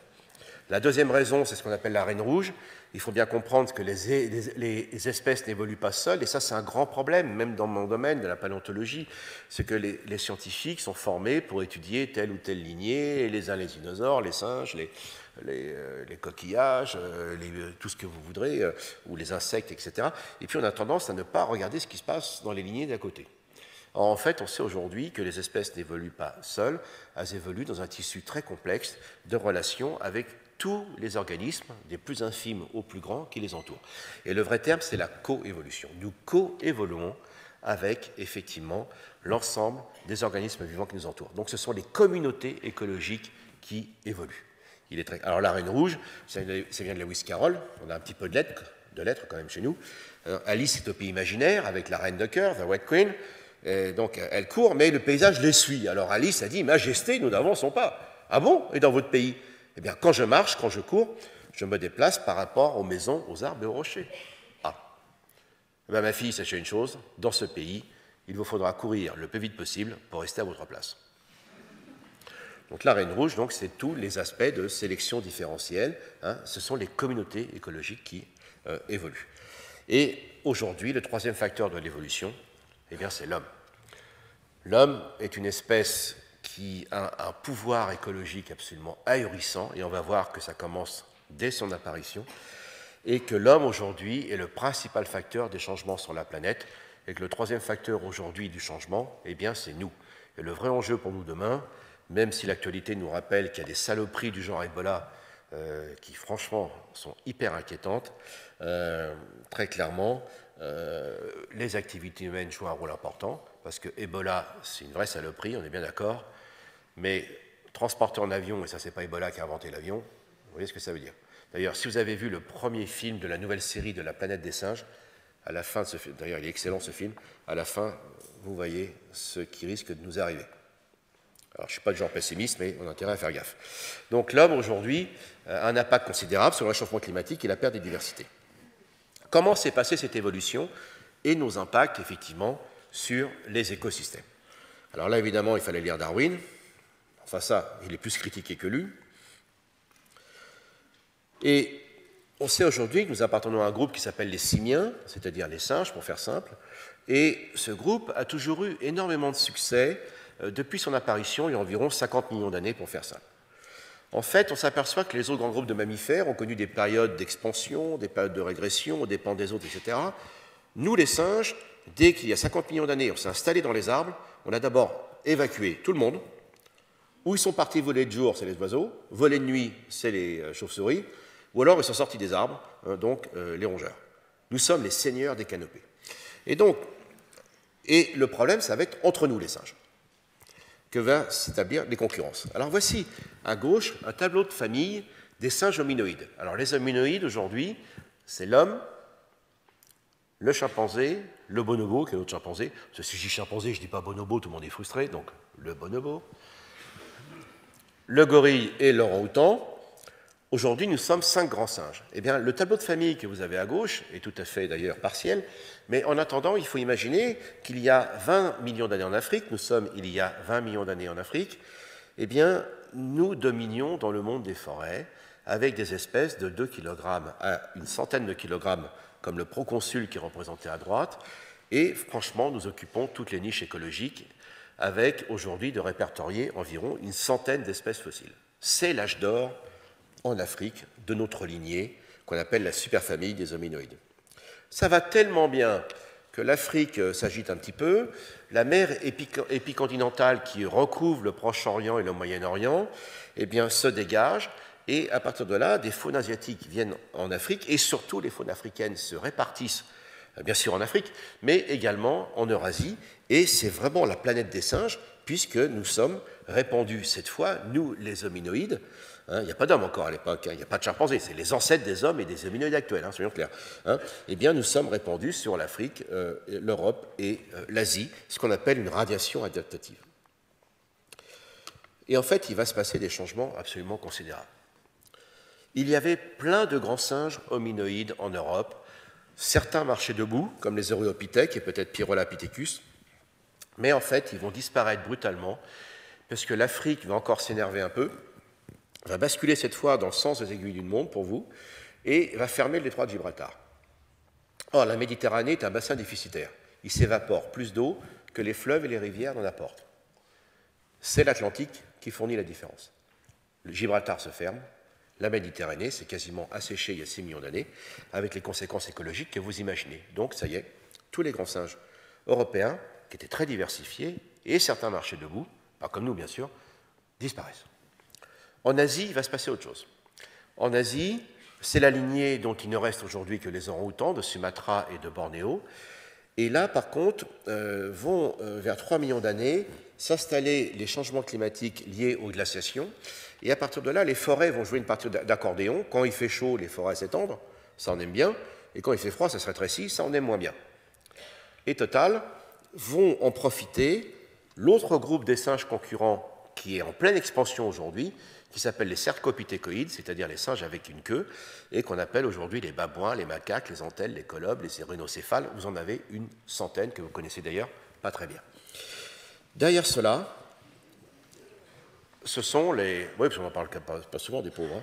Donc, du coup, la lignée des grands singes asiatiques était très diversifiée. Le Yéti a existé, il s'appelait le Gigantopithecus, c'était un super orang-outan. Il a existé encore il y a 200 000 ans. Bon, c'était un gros orang-outan qui mangeait ses bambous. Il ne fallait pas lui piquer ses bambous, mais... Et d'ailleurs, vous savez qui a pris sa place? C'est ce gros nounours qui s'appelle le panda. Pourtant, le panda... Enfin, sur le bambou, apparemment, il est plus rapide que le Yéti. Donc voilà, tout ça, il y a des changements. Donc vous voyez, ça se passe au sein des communautés écologiques. Il y a une vingtaine d'espèces de macaques aujourd'hui. Les macaques sont un groupe extrêmement diversifié et très passionnant. Et derrière cela, donc, du coup, dans cette concurrence avec les autres singes, eh bien, nous allons nous réfugier dans quelques niches écologiques. Il ne reste aujourd'hui qu'une seule espèce, voire deux, on n'est pas tous d'accord là-dessus, d'orang-outan. Ben voilà le tableau. Et le seul continent où la lignée des hominoïdes va résister, eh bien, c'est l'Afrique, la nôtre. Donc déjà, vous voyez le tableau, notre lignée africaine appartient à un groupe jadis florissant qui a connu une perte de diversité considérable au cours des derniers milliers d'années sur l'Europe et sur l'Asie. Et donc nous sommes dans un groupe globalement en voie d'extinction. La seule lignée qui va résister, c'est la lignée africaine. Comment comprendre ce qui s'est passé? Bien, il est vrai que s'il y avait sur cette estrade avec moi un chimpanzé, un orang-outan et un gorille, vous diriez bien sûr qu'ils me ressemblent, ça on est bien d'accord, mais vous penseriez qu'ils se ressemblent bien sûr plus entre eux qu'à moi. Moi je suis bipède, voilà, je n'ai pas des jambes courtes et fléchies, je n'ai pas de longs bras, de grandes mains, voilà. Et puis tous les trois, donc évidemment, sont très différents, mais se ressemblent bien entre eux, et il semblait logique, notamment comme Thomas Huxley, et puis chez vous, le Carl Vogt, qui était un très très grand chercheur également de l'époque de Darwin, de faire de ces grands singes, effectivement, un groupe homogène, vivant dans la forêt, tandis que nous, qui marchons debout, nous sommes les autres grands singes, donc les hominidés, donc cette fois-ci, pas hominoïdes, hominidés, qui vivons dans la savane. D'où l'idée du modèle que notre lignée a émergé, comme Aurorine tout à l'heure qu'on a vu, comme ça, d'un seul coup, en sortant de la forêt vers la savane, et que l'homme se redresse, en plus ça recoupe nos mythes, enfin tout allait bien, quoi. C'est trop beau. Bon. Et puis voilà que dans les années 60 arrive la génétique, et la génétique commence à regarder si on peut classer à partir des molécules. Alors on commence avec les protéines, les groupes sanguins, etc. Et puis aujourd'hui, c'est le séquençage du génome, comme vous le savez. Et là, c'était quand même gaguesque. Parce que, premièrement, comme les molécules n'ont pas de poils, n'ont pas de longs bras et qu'elles ne sentent pas mauvais, vous n'avez aucun a priori sur les molécules. Ou alors franchement, ça ne va pas. Et là, très clairement, qu'est-ce qu'on voit? C'est qu'en effet, d'un point de vue des bases de l'hérédité, eh bien, que les deux chimpanzés sont les plus proches l'un de l'autre, forcément, ce sont deux chimpanzés. Donc, les chimpanzés graciles qu'on appelle les bonobos ou pampaniscus, les chimpanzés robustes qu'on appelle pantroglodytes, et ensuite, les plus proches, c'est l'homme. Donc, en fait, les deux chimpanzés sont frères dans la nature actuelle, et nous sommes cousins. Et ensuite, les gorilles sont nos cousins germains. Et après, des cousins plus que germains, ce sont les orang-outans. Et du coup, pour vous revenir sur les représentations du monde que j'évoquais tout à l'heure, quand on disait, et je l'ai appris comme vous, que l'homme descend du singe, sous-entendu d'un grand singe, ben jusqu'au début des années 1980, alors qu'on avait Lucie, je rappelle que Lucie a été découverte en 1974, on fête ses 20 ans. Donc on avait Lucie l'Australopithèque, on avait les Australopithèques d'Afrique du Sud, mais néanmoins, on allait chercher encore, plus loin encore, l'origine de la lignée humaine en Asie. Parce qu'on avait les Ramapithèques, Sivapithèques, enfin, en fait, qu'on sait maintenant être les ancêtres des orang-outans. Parce qu'on n'avait pas la bonne classification. Mais à partir du moment où on commence à classer en partir des relations de parenté, et quel est le premier qui a fait ça, une fois de plus? Darwin. Darwin, en 1871, il dit « D'où vient l'homme ?» L'homme, il est partout sur la Terre, donc on ne peut pas savoir d'où il vient. Bon, il y en a qui pensent que c'est des petits hommes verts, enfin ça on laisse tomber, hein, d'accord? Bon. L'homme, il est partout sur la Terre. L'espèce la plus proche, pour lui, c'est les chimpanzés. Il ne s'était pas trompé. Donc il dit forcément, si nous avons un ancêtre commun,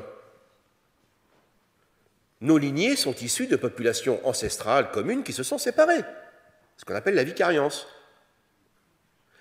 Et il fait l'hypothèse, parce que c'est un scientifique, ce n'est pas une prédiction, il fait l'hypothèse que nos origines sont africaines. Et on a mis un siècle à aller en Afrique. Et à reculons, je peux vous dire. Parce qu'on voulait tout, sauf l'Afrique. Pas besoin de vous expliquer pourquoi. D'accord? Donc c'est qu'à partir des années 1960, et Lucie fera partie de cette grande aventure, qu'on va bien ancrer nos origines africaines, mais franchement, chers amis, ça fait que depuis 1994, avec la découverte d'Ardipithecus, 1994, que nous sommes vraiment dans la consolidation de l'origine de la lignée humaine en Afrique. Donc ça ne fait pas longtemps. Ça ne fait pas longtemps. Et donc, vous voyez, quand vous avez une bonne classification, vous pouvez, à partir de là, maintenant, faire 3 hypothèses qu'on ne pouvait pas faire avant. Premièrement, j'en ai déjà parlé, d'où venons-nous? L'Afrique. Deuxièmement, quand?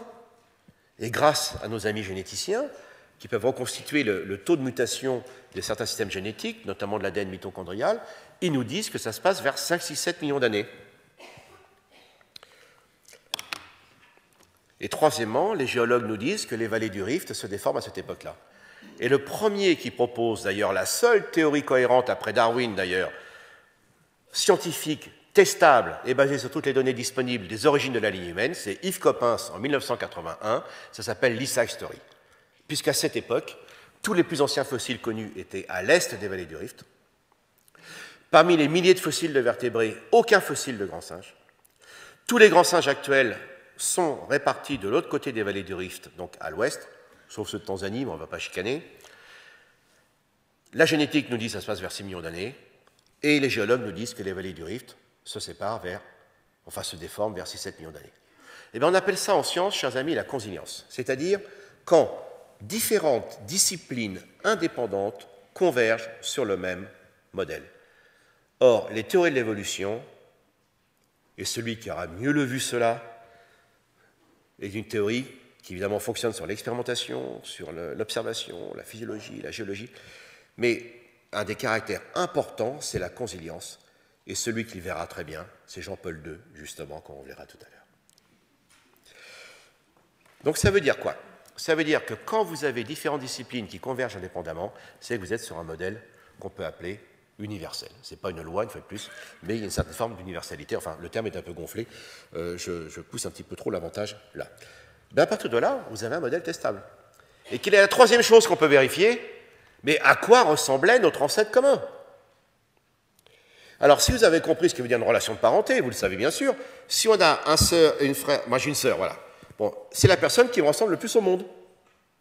Et vous savez pourquoi? Parce que c'est avec elle que je partage le plus grand nombre de gènes qui viennent de nos parents.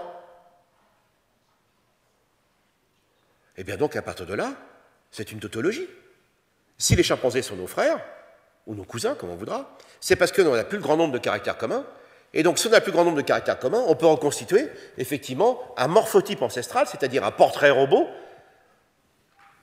de tout l'ensemble des caractères que nous partageons avec eux. Et ça, ce sera mon travail dans les années 80. Car en fait, jusqu'en 1986, je me rappellerai toujours de cette date toute ma vie, je reçois des articles, j'étais aux États-Unis, de mon ami Christophe Bush, qui travaille donc sur les chimpanzés de la forêt de Taï, qui utilise des tas d'outils. Et là, dans cet article, je découvre que les chimpanzés chassent, marchent debout, ont les mêmes systèmes sociaux que nous, qui partagent la nourriture, qui font l'amour face à face. Plus tard, je découvrirai, et ça c'est un de mes livres, il fait de la politique, mais enfin bon, pas besoin d'aller... J'ai pas besoin d'aller en Afrique pour découvrir ça, hein. En France on a ce qu'il faut. Hein. Donc, ouais, mais j'ai remarqué une chose, hein. Dès que je vais dans l'espace francophone, ouais, ils critiquent nos politiques, mais souvent vous nous les enviez.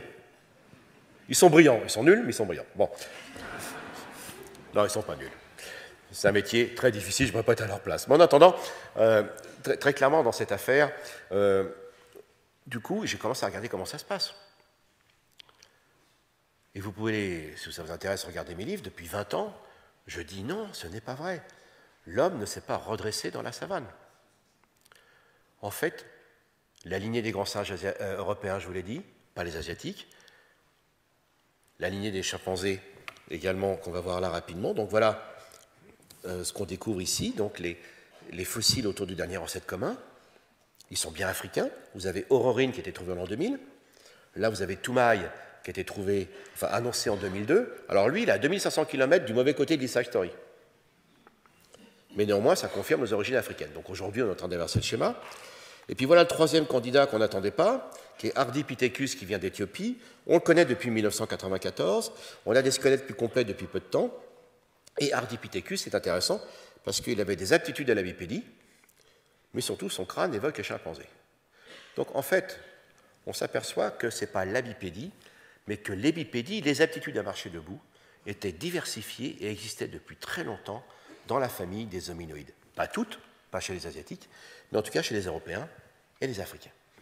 Et donc du coup, ça change complètement nos schémas, et là on est au cœur des discussions actuelles. Alors ce n'est pas le sujet de ce soir, mais en tout cas ce que je suis en train de vous dire, c'est que déjà, au moment où on découvre les origines de notre lignée, on a déjà 3 candidats. Alors Toumaï tient la corde, mais en l'occurrence, déjà quand notre lignée apparaît, nous avons de la diversité dans la lignée africaine qui survit par rapport aux autres qui ont disparu ou en voie de disparition. Hélas, on ne sait pas ce qui se passe pour l'évolution des chimpanzés, pas plus que pour les gorilles. Et là, il va y avoir 2 grandes radiations. C'est-à-dire, après Ardipithecus, Ardipithecus, Aurorine et Toumaï, vous avez en haut à gauche la diversité des australopithèques. Il faut imaginer qu'en Afrique, entre 4 et 2 millions d'années, il y avait au moins 5 types d'australopithèques, qu'on appelle espèces, c'est un peu brutal, mais enfin qu'importe, on n'a pas le choix. Donc vous aviez donc Sahelanthropus, non, ça c'est Toumaï, pardon, l'Australopithecus Barel-Ghazali, qu'on appelle Abel, pardonnez-moi, qui lui était au Tchad, vous avez Lucie en Éthiopie, vous avez Anamansis qui était au Kenya, vous avez Platyops qui était au Kenya, et on en a 2 en Afrique du Sud, dont un annoncé récemment qui s'appelle Australopithecus sediba. Et je peux vous dire qu'on n'est pas au bout de nos surprises. Donc moi, et peut-être comme vous d'ailleurs, enfin pour les moins jeunes ici, on a tous appris que l'évolution de l'homme, c'était la ligne droite. Et bien là, vous avez au moins 5 types d'australopithèques répartis sur l'Afrique centrale, l'Afrique orientale et l'Afrique donc australe. Là, il va y avoir des changements climatiques importants, une déformation aussi des vallées des rifts, donc on rentre dans les glaciations. Alors il n'y a pas de glace là-bas, mais ça donne des climats plus secs. Une fois de plus, c'est Yves Coppens qui l'avait dit, et là vont apparaître, ceux qui sont en bas à gauche, les premiers hommes. Et le genre Homo apparaît d'emblée entre 2 millions d'années et 2,5 millions d'années, déjà très diversifié. Donc vous avez en bas, à gauche, de part et d'autre de ce grand fémur qui est vraiment de type humain, vous avez 2 types d'hommes, qu'on peut appeler rudolfensis et ergaster, mais là on ne va pas rentrer dans les détails, et à gauche, un australopithèque robuste qu'on appelle aussi les paranthropes, qui est un descendant de Lucie. Eh bien, nous les hommes, le genre Homo, nous sommes le premier grand singe à s'affranchir du monde des arbres. Et dès qu'on va sortir d'Afrique, les emmerdements, c'est pour les autres. On nous a décrit, ce qu'on voit très bien dans la scène extraordinaire d'ailleurs du film 2001, l'Odyssée de l'espace, le chapitre d'introduction est extraordinaire, on a vu l'image tout à l'heure. Donc on pensait que l'homme sorti de la protection des forêts allait être confronté aux vilains prédateurs. Bon, ils n'étaient pas gentils non plus. Okay. Mais en fait, on sait depuis l'année dernière que les premières grandes espèces à disparaître vont être les grands prédateurs qui ont eu la mauvaise idée de vouloir croquer du genre Homo. Car un homme tout seul, ça peut être fragile.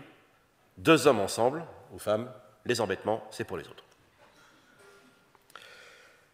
Et comme nous occupons des niches écologiques de plus en plus vastes, parce que l'outil et le feu arrivent très vite à cette époque-là, eh bien, tous ceux qui sont les plus proches de nous vont disparaître. C'est-à-dire que nous allons faire disparaître les derniers australopithèques et rapidement les australopithèques robustes.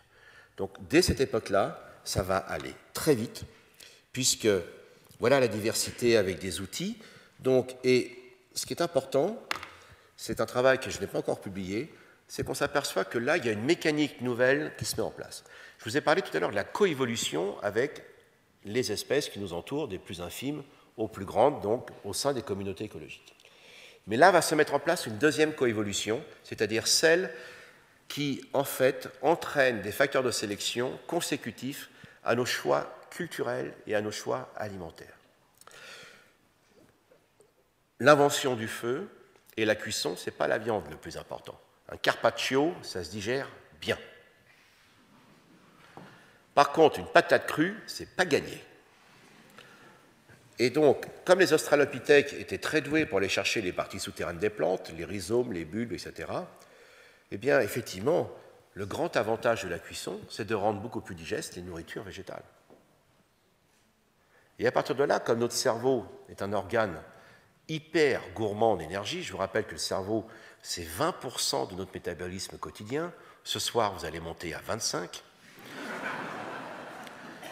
Et chez les gamins, c'est pour ça que les gamins, ils mangent tout le temps. Parce que je vous rappelle qu'on a notre cerveau de taille adulte à l'âge de 6 ans, et que le corps, il a encore du travail à faire. Et c'est pour ça que les gamins, un nouveau-né, 80% de son énergie, c'est pour manger. Donc, contrairement à ce que disent certains, je ne vais pas insister sur les sciences humaines, mais enfin, le petit humain qui est soi-disant immature, enfin, attendez, c'est pas un fœtus. Vous avez déjà vu un souriceau, vous avez un petit chaton. Le petit humain naît très mature. Sauf que le petit humain, il a un gros cerveau qui pompe tout. C'est pour ça qu'il mange beaucoup et qu'il dort beaucoup. À 4-5 ans, c'est pour ça qu'ils sont tout le temps dans le frigo, les gosses. C'est pour leur cerveau, donc n'allez pas les bloquer. Hein. Donc derrière, il faut un investissement énorme en termes d'alimentation et de physiologie. Eh bien, l'invention de la cuisson va faire en sorte que nous allons libérer les charges masticatrices des nourritures que l'on mangeait crues. Et puis aussi, vous savez, le petit coup de pompe, comme on dit après le repas. Hein, eh bien, vous imaginez le coup de pompe qu'il faut envoyer pour digérer des tubercules? Et bien là, ça va s'alléger. Et donc, les tubercules en plus, la cuisson détoxifie les toxines, etc. Eh bien, ça va permettre de libérer un verrou physiologique qui va permettre le développement du cerveau.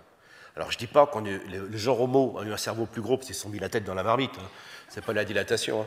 Non, pas du tout. C'est-à-dire qu'en débloquant, alors ça c'est intéressant parce qu'on va en parler tout à l'heure, on sait qu'aujourd'hui qu'il y a des relations qu'on découvre entre notre physiologie intestinale et notre cerveau, ce qu'on appelle le microbiote.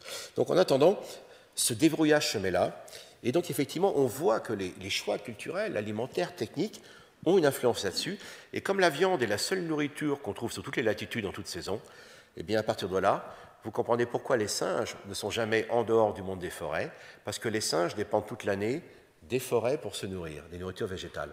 Et les seules forêts dans lesquelles vous avez des végétaux toute l'année, à minima les feuilles, c'est dans la bande des tropiques.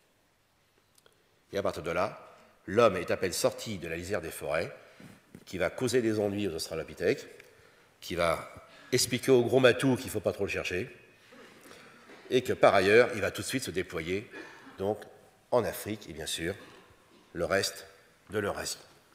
D'abord les franges méridionales. Et à chaque fois, vous avez le même faisceau de changement. On l'identifie, et c'est ce qu'on connaît aujourd'hui.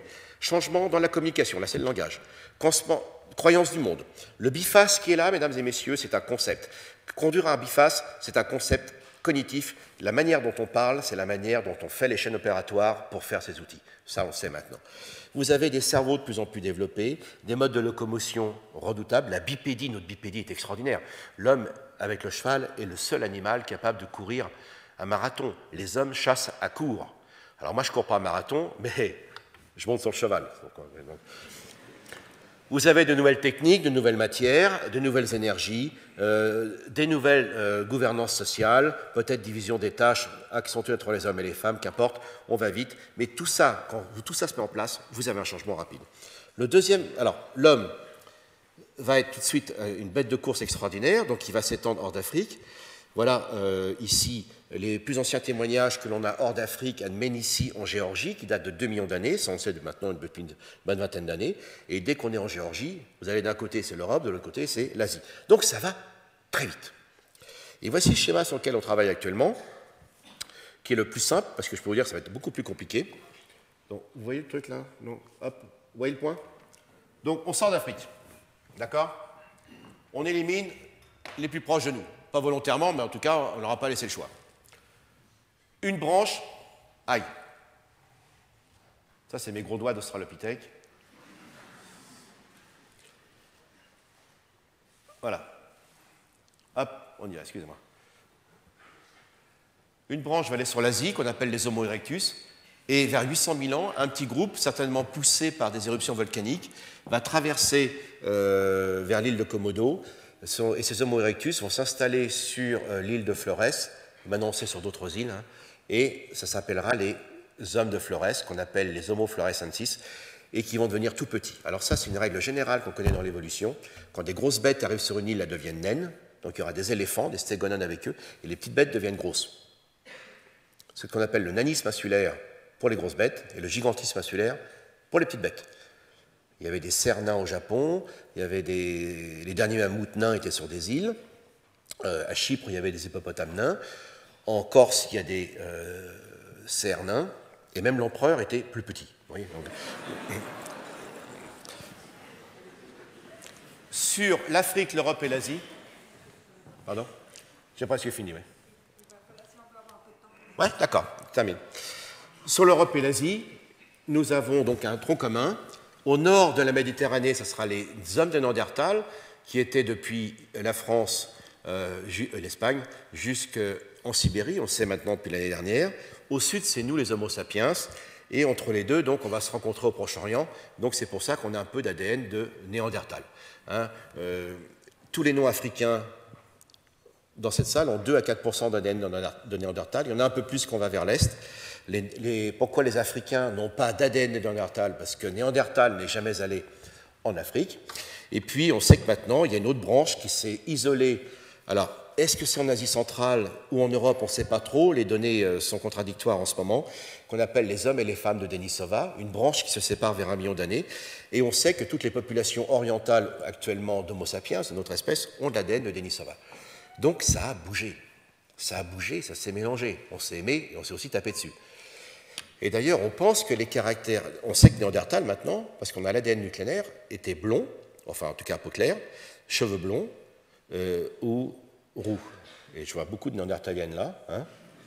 Donc, Et on pense qu'effectivement, nous avons acquis ces caractères en faisant l'amour avec Néandertal, alors que Néandertal, lui, ça a pris du temps, ça a pris des dizaines de milliers d'années par voie de sélection naturelle.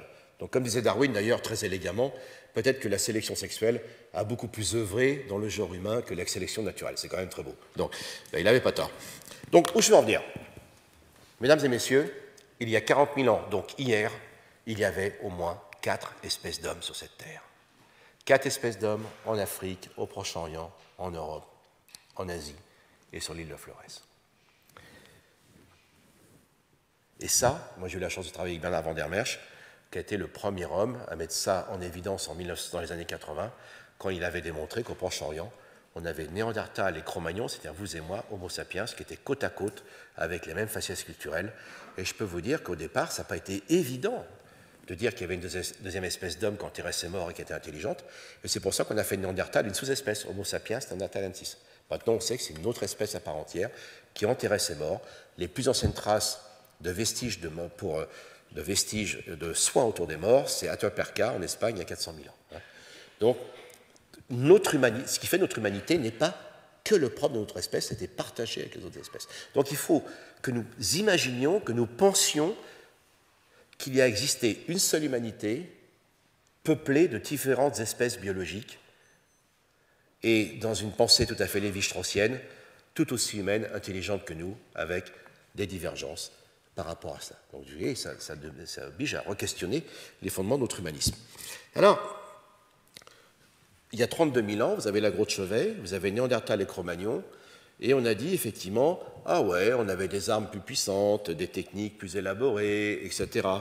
Toujours cette vision du progrès lié à l'outil, hein, vous savez, ça c'est au cœur de notre pensée occidentale. Hein. Eh bien en fait non, c'est absolument, on sait que Néandertal nous a donné des techniques, on sait qu'il avait des systèmes très élaborés, mais néanmoins, nous qui venons du Sud, nous allons finir par les supplanter, ainsi que les autres espèces. Alors, est-ce que c'est une question de technique ou pas? Ben non, une fois de plus, on voit bien l'importance des représentations du monde. Je pense qu'il fait la différence, même si on n'est pas capable de le voir, enfin de le voir dans les détails, on le voit, mais de le comprendre dans les détails, pardonnez-moi.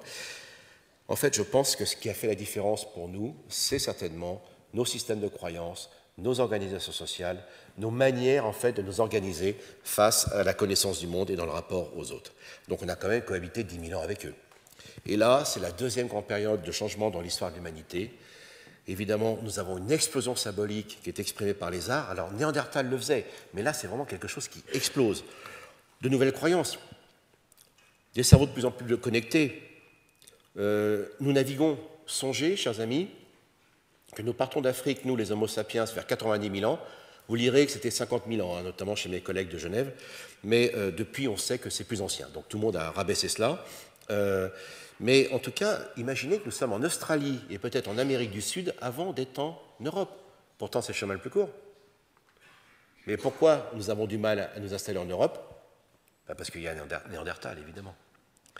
Et donc, l'Australie, et c'est la première fois qu'un mammifère, depuis qu'il y a des mammifères, c'est-à-dire depuis 150 millions d'années, l'homme est le seul mammifère placentaire à traverser la ligne de Wallace, c'est-à-dire aller en Australie, et le premier mammifère à aller au-delà de l'horizon de sa propre volonté. Ça, c'est une caractéristique de notre espèce, pourtant Néandertal a beaucoup bougé. Nous sommes la seule espèce qui est capable de sa propre volonté d'aller par-delà l'horizon. Il y a toujours 80 km de mer pour aller en Australie. L'Amérique du Sud, je ne vous en parle pas. Et les Américains ont du mal à digérer, parce que leur faire comprendre qu'on soit arrivé à bateau de l'autre côté, déjà, ils ne sont pas contents. En plus, 40 000 ans avant le Mayflower, c'est dur à digérer. Et surtout en Amérique du Sud, mais je peux dire que les Latinos, ils soutiennent le truc. Hein. On a des datations de sites dans le Mato Grosso qui datent de 47 000 ans. Ça a bougé très vite. Et c'est la navigation hauturière. Et donc aujourd'hui, des archéologues font des expériences. À part le Kentucky, on sait faire. Hein. Je veux dire, ça va très vite. Et donc, nouvelles énergies, une fois de plus, vous voyez, donc je ne vais pas refaire la liste, mais tout ça intervient.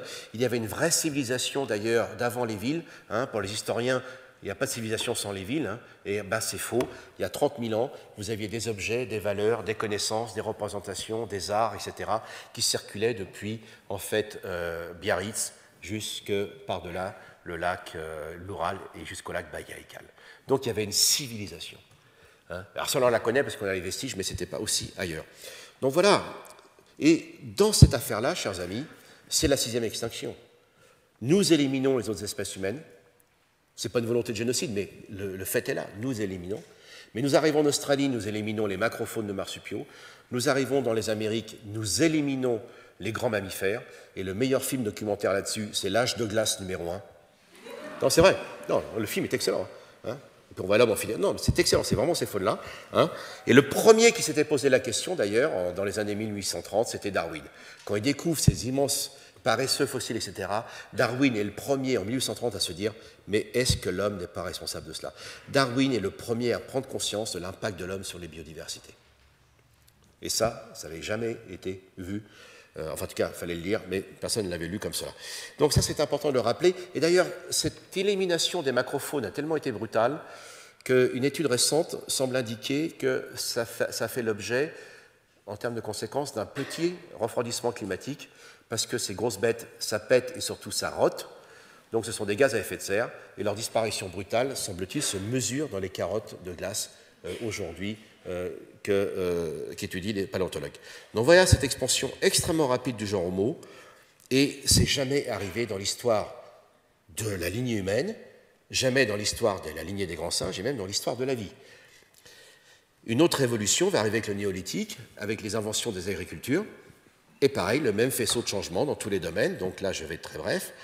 Et puis surtout, ce qui est intéressant, c'est que les hommes là commencent à produire leurs alimentations, et forcément vous avez de nouvelles croyances, de nouvelles sociétés, de nouvelles gouvernances, de nouveaux rapports entre les hommes et les femmes. Tout ça va ensemble. Donc vous voyez, c'est ça qu'on est en train de découvrir aujourd'hui. Et puis les hommes vont être créateurs de diversité, notamment en sélectionnant les variétés domestiques d'animaux et de végétaux, qui sont aujourd'hui à nouveau menacés. Hein. Dans la Bible, il est dit « tu dois décrire et nommer les animaux hein. ». Et bien l'homme devient créateur de diversité à cette époque-là, et c'est toute la diversité des faunes et des flores domestiques, et qui vont avec l'émergence, et nous sommes encore les héritiers de cela, des grandes religions, des grandes philosophies. Donc vous voyez, tout ça va ensemble, et c'est dans toutes les parties du monde. L'Antiquité, je passe, je vais terminer, parce que je vois que ça... Et je vais terminer sur cette période, donc, qui est celle qui commence quand Darwin publie L'origine des espèces. Eh bien, à cette époque-là, pareil, vous avez le même faisceau de changement, et puis c'est la révolution industrielle. Eh bien là, l'impact de l'humanité sur les écosystèmes commence à devenir intense. On ne s'inquiète pas trop de la perte des biodiversités, parce que ce n'est pas très critique. Il y a une très grande diversité domestique, comme jamais dans l'histoire de l'humanité. Mais surtout, on commence à voir l'impact avec les pollutions sur les faunes d'insectes, notamment. Hein, il y a une étude classique avec les phalènes du bouleau. Hein, on s'aperçoit que les pollutions sélectionnent des phénotypes ou clairs ou foncés. Donc déjà, on commence à comprendre à cette époque-là que les activités humaines commencent à jouer un rôle sélectif, bien sûr sur les autres espèces, mais on n'a pas encore compris sur l'homme. Et puis voilà l'époque qu'on est en train de quitter, l'époque tellement glorifiée en France des 30 Glorieuses, où là, effectivement, c'est une période pendant laquelle, nous en sommes encore dedans, l'humanité connaît une évolution comme jamais. En 50 ans, ça a été un progrès extraordinaire dans la médecine, les modes de vie, très inégalitaires, je vous l'accorde, mais comme jamais dans l'histoire de l'humanité. Et du coup, on s'est dit, ça y est, le progrès est là, l'homme est libéré des contraintes de la nature, ça y est, voilà, la Terre est à nous. Et on avait oublié, évidemment, Darwin et l'illimitation des ressources, que j'ai évoqué tout à l'heure. Et depuis que je suis né, chers amis, la population mondiale a été multipliée par 3. Alors, je suis un héritier de 68, mais je ne suis pas responsable de tout. Et très clairement, depuis 50 ans, population mondiale multipliée par 3, empreinte écologique moyenne multipliée par 100. La Terre ne peut plus tenir, c'est aussi simple que cela. À l'échelle mondiale, c'est plus possible. Donc voilà où nous en sommes aujourd'hui. Et c'est pour ça que j'ai fait ce livre de Darwin à Lévi-Strauss, parce que Darwin, qui fait partie de la famille qui est à l'origine de nos sociétés modernes, les Lumières écossaises, la Révolution industrielle, les Darwin avec les Adam Smith, les Hobbes, les Lumières écossaises sont des gens absolument extraordinaires. Charles Darwin, pourquoi j'en parle? Il n'est pas le premier à décrire les diversités. Il y avait déjà eu beaucoup de choses, je vous l'ai dit, à l'époque de Rousseau. Mais Darwin, dans son voyage, est le premier à comprendre. Il dit ceci: là où l'homme blanc s'implante, les autres cultures sont menacées et les espèces sont menacées. Et il l'écrit dans son carnet de voyage. Il prédit déjà ce qui va se passer en Australie. Et l'Australie est dans une catastrophe écologique absolument ahurissante, comme vous le savez. Donc Darwin l'avait déjà vu. Darwin combat le racisme, bon ça c'est pas la question de ce soir. Et puis un siècle plus tard, exactement un siècle plus tard, regardez, c'est extraordinaire. Hein, les dates, vous voyez, entre Darwin et Lévi-Strauss, il y a exactement quasiment un siècle entre leur naissance, leur publication, etc. Hein, Darwin a fait son voyage parce qu'il reçoit une lettre, un peu plus il ne partait pas en voyage. Et Claude Lévi-Strauss, il reçoit un coup de fil, sinon il ne partait pas. Donc vous voyez, ces gens qui ont modifié le monde, ça s'est joué à très peu de choses. Bon, je sais qu'il y en a beaucoup qui aimeraient qu'ils n'aient jamais reçu cette lettre, ni ce coup de fil. Bon, enfin bon. On ne refait pas l'histoire. Et Trisotropique, c'est quoi? C'est Darwin qui dit, c'est fini. Lévi-Strauss, pardon, lapsus révélateur. Donc, et leur voyage, je les ai croisés dans mon livre, vous verrez, c'est absolument extraordinaire. Darwin est au commencement du progrès avec sa famille, et pourtant il est déjà conscient des désastres possibles. Il dit bien possible, parce qu'à l'époque, comment voulez-vous? Et Lévi-Strauss dit, ça y est, nous perdons ces diversités. Nous sommes déjà en train de perdre tout cela. Et quand en 1971, il dit à l'UNESCO, oui, attention, chaque peuple qui disparaît, c'est une partie du génie de l'humanité. Et on a du mal à le comprendre. Il faut attendre les années 2005, mesdames et messieurs, 2005, pour qu'à l'ONU, il y ait une charte de la préservation des autres cultures. 2005, ça ne fait pas 10 ans. Et Lévi-Strauss ne hiérarchise pas. Il dit que chaque population humaine a déployé une forme de génie par rapport aux autres, qu'on a longtemps ignoré, nous l'Occident, par notre domination. Donc il va falloir qu'on soit plus modeste par rapport à cela.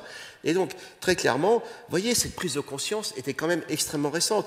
Et moi, j'aime bien citer le poète mort maintenant, Amadou Mpateba, qui disait « Chaque homme, chaque vieillard, chaque femme âgée qui meurt, c'est une bibliothèque qui s'efface. Car, mesdames et messieurs, on aura beau conserver des graines, on aura beau conserver des gènes, et bien même les graines conservées, si vous ne conservez pas les pratiques agricoles ancestrales qui vont avec, ça, nos meilleurs ingénieurs agronomes ne pourront jamais le reconstituer.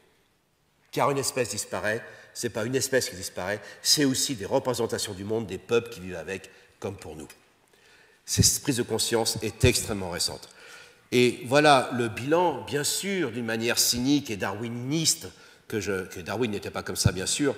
Le bilan est clair, nous dominons la Terre, mais à quel prix? Nous avons éliminé toutes les espèces les plus proches de nous en termes de parenté et de complexité. Voilà quel est le bilan. Donc nous détruisons les espèces dans l'ordre inverse de leur proximité avec nous. Hier les autres hommes, aujourd'hui les grands singes et les mammifères les plus intelligents. Nous sommes en train, mesdames et messieurs, de remettre l'état de la nature comme elle était il y a 500 millions d'années. Et pourquoi on ne pourra pas survivre? Voilà toute cette diversité qu'il faut préserver. Parce qu'effectivement, je vous l'ai dit, découvrir l'évolution, c'est un voyage dans les diversités. Et si Charles Darwin et Claude Lévi-Strauss repartaient en voyage aujourd'hui, ils ne pourraient pas voir toutes ces diversités domestiques, naturelles et culturelles qui leur ont permis de reconstituer ce récit. Et Claude Lévi-Strauss n'est pas du tout connu comme cela, mais voici la conclusion de sa dernière conférence à l'Académie des sciences où j'ai le bonheur d'assister. Il dit « Ainsi, la seule chance offerte à l'humanité serait de reconnaître que, devenue sa propre victime, cette condition la met sur un pied d'égalité avec toutes les autres formes de vie qu'elle s'est employée et continue de s'employer à détruire. » Car la diversité, les diversités sont les filles de l'évolution, et sans diversité, il n'y aura pas d'évolution possible pour les générations futures. Or, Darwin ne parle pas d'évolution, il parle de descendance avec modification. Donc, pour les personnes responsables aujourd'hui, l'évolution, ce n'est pas notre passé, c'est le droit des générations futures, c'est-à-dire nos enfants et nos petits-enfants. Et en fait, on le savait depuis longtemps, que l'histoire des diversités, c'est la guerre des mondes. Quand les Occidentaux arrivent dans les Amériques, 90 millions d'Amérindiens meurent parce qu'ils n'ont pas les mêmes systèmes immunologiques qui sont liés à notre évolution avec les animaux domestiques. Tout ça, vous pouvez refaire l'histoire de l'humanité avec les biodiversités et les virus. Et en fait, qui avait connu cela? Regardez le dernier film, le film de Spielberg, La guerre des mondes. Écoutez le récit de la fin, c'est dans H.G. Wells. H.G. Wells, Guerre des mondes, qui était l'ami de Thomas Huxley et de Gillian Huxley, ami de Darwin également, enfin pas... Wells, parce que Darwin était mort, mais c'est le même groupe. À la fin de la guerre des mondes, voilà ce qui est dit. Le narrateur dit ceci. Si nous n'avions pas été emprunts à l'épouvante, en fait, nous savions que nous pouvions survivre. Car à partir du moment où les envahisseurs se sont mis à boire, à espérer et à manger, à partir du moment où ils se sont mis à vouloir être comme nous, eh bien, ils ont voulu prendre la place que nous, les humains, nous avions acquise au prix de millions de générations et de millions de morts, car en fait, on ne vit pas et meurt en vain. En fait, dit-il, à partir du moment où ils se sont mis à respirer, à boire et à manger, leur sort était scellé. Eh bien, c'est quoi aujourd'hui? Parce que ce monsieur est peut-être là, que j'ai rencontré dans le DGV, un très grand chirurgien de chirurgie viscérale qui est chez vous, monsieur Pietro Mayor, je crois, si je me trompe pour son nom, mais Pietro est son prénom, ça j'en suis sûr. Eh bien, voilà de quoi nous discutions. Aujourd'hui, nous sommes en train de découvrir que nous sommes nous-mêmes des écosystèmes, mesdames et messieurs. 90% de vos cellules sont des micro-organismes qui ne sont pas humains. Seuls 20% de ce que vous êtes, ce sont des cellules humaines, ce qu'on appelle le microbiote. Eh bien, en fait, mesdames et messieurs, ces microbiotes, ce qu'avait très bien vu A.G. Wells, c'est ce qui fait notre santé, c'est ce qui fait notre capacité de résister aux maladies. Un enfant qui naît par les voies naturelles ou un enfant qui naît par césarienne n'aura pas le même système immunologique tout le reste de sa vie. Selon ce que vous mangez, vous n'aurez pas les mêmes capacités à résister aux maladies. Ces micro-organismes qui sont autour de nous sont à la fois nos meilleurs alliés. Et en fait, ce qu'il faut comprendre, c'est que peut-être aujourd'hui, sans critiquer la médecine qui a fait des progrès extraordinaires, peut-être qu'il faut réapprendre à être un peu plus sale. Pour stimuler notre système immunologique, pour stimuler notre microbiote. La médecine est en train de changer complètement autour de cela, ce qui n'empêche pas tous les acquis sur les vaccins, etc. Et effectivement, on sait aujourd'hui qu'on appelle le ventre notre deuxième cerveau. L'autre cerveau a besoin de manger, mais vos intestins aussi vous donnent des émotions et des sentiments. Très clairement, on a ça aussi chez les chimpanzés. Il faut nous réapprendre pour vivre et mieux vivre à nouveau coévoluer avec ces infimes micro-organismes que nous avons ignorés pendant si longtemps et qui sont importants pour nous. 80% des obèses ont un déficit de faune intestinale qu'on appelle le microbiote. Donc aujourd'hui, on parle de médecine évolutionniste. Et vous voyez comme quoi c'est important. Je sens que je vais avoir mon quart d'heure en italien. Aujourd'hui, ce qu'on appelle la médecine évolutionniste, écoutez, l'homme doit s'adapter à lui-même. Les nouvelles maladies que connaît nous posent des problèmes. Les populations dites traditionnelles n'ont pas cela. Aujourd'hui, nous sommes confrontés à des phénomènes de coévolution. L'évolution ne s'arrête jamais, sauf qu'elle est dans la ville, avec les maladies cardiovasculaires, les maladies auto-immunes dont on parle tant aujourd'hui. Eh bien, ce sont en fait nos systèmes immunologiques qui ne sont pas sollicités et qui se retournent contre nous. Donc, il va falloir que nous réapprenions à vivre avec toutes ces infimes biodiversités. Et donc, je m'arrête là, c'est promis, en vous laissant lire cela. Mais vous allez me dire aussi, oui, c'est bien tout cela, mais en quoi nous sommes concernés par les tigres ou ce qui se passe ailleurs dans le monde, ces autres populations, etc. Donc, je vais me permettre de terminer par une histoire tout à fait personnelle. Je venais de publier mon livre de Darwin à Lévi-Strauss. Je me retrouve à l'UNESCO avec des chefs amérindiens. Alors, oui, ils ont les plumes, mais essayez de les suivre sur Internet, vous allez voir, ils sont bons, les mecs. Et c'était un grand moment de rencontre, bien sûr. Et en sortant de l'UNESCO, j'appelle ma belle-fille, qui est la maman de ma première petite fille. Elle se prénomme Samar, ce qui veut dire en arabe éclair de lune, parce que son papa est palestinien et sa maman brésilienne. Alors je sors de l'UNESCO et je lui dis, écoute Samar, j'étais avec des chefs amérindiens, j'étais très ému et je ne peux pas m'empêcher de penser à toi. De quelle ethnie viens-tu? Parce que les Brésiliens n'aiment pas trop qu'on parle de cela. Elle me dit, écoutez, j'appelle ma grand-mère et je vous réponds dès que j'ai la réponse. 2 jours plus tard, elle me rappelle, elle me dit, écoutez, elle me dit ça en plus, Pascal, je suis désolé. Je suis désolé. On ne sait plus de quelle ethnie on vient et on a perdu son nom. Donc moi, Pascal Pic, paléoanthropologue du Collège de France à Paris, qui écrit un livre sur l'urgence et l'importance des diversités, je suis le grand-père d'une petite fille dont l'ethnie a disparu. Merci.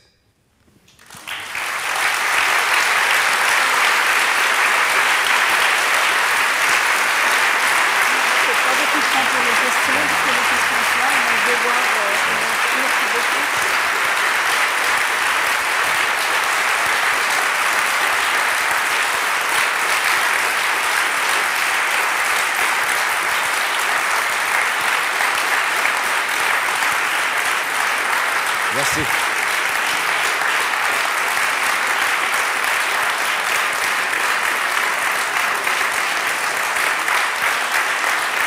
Merci.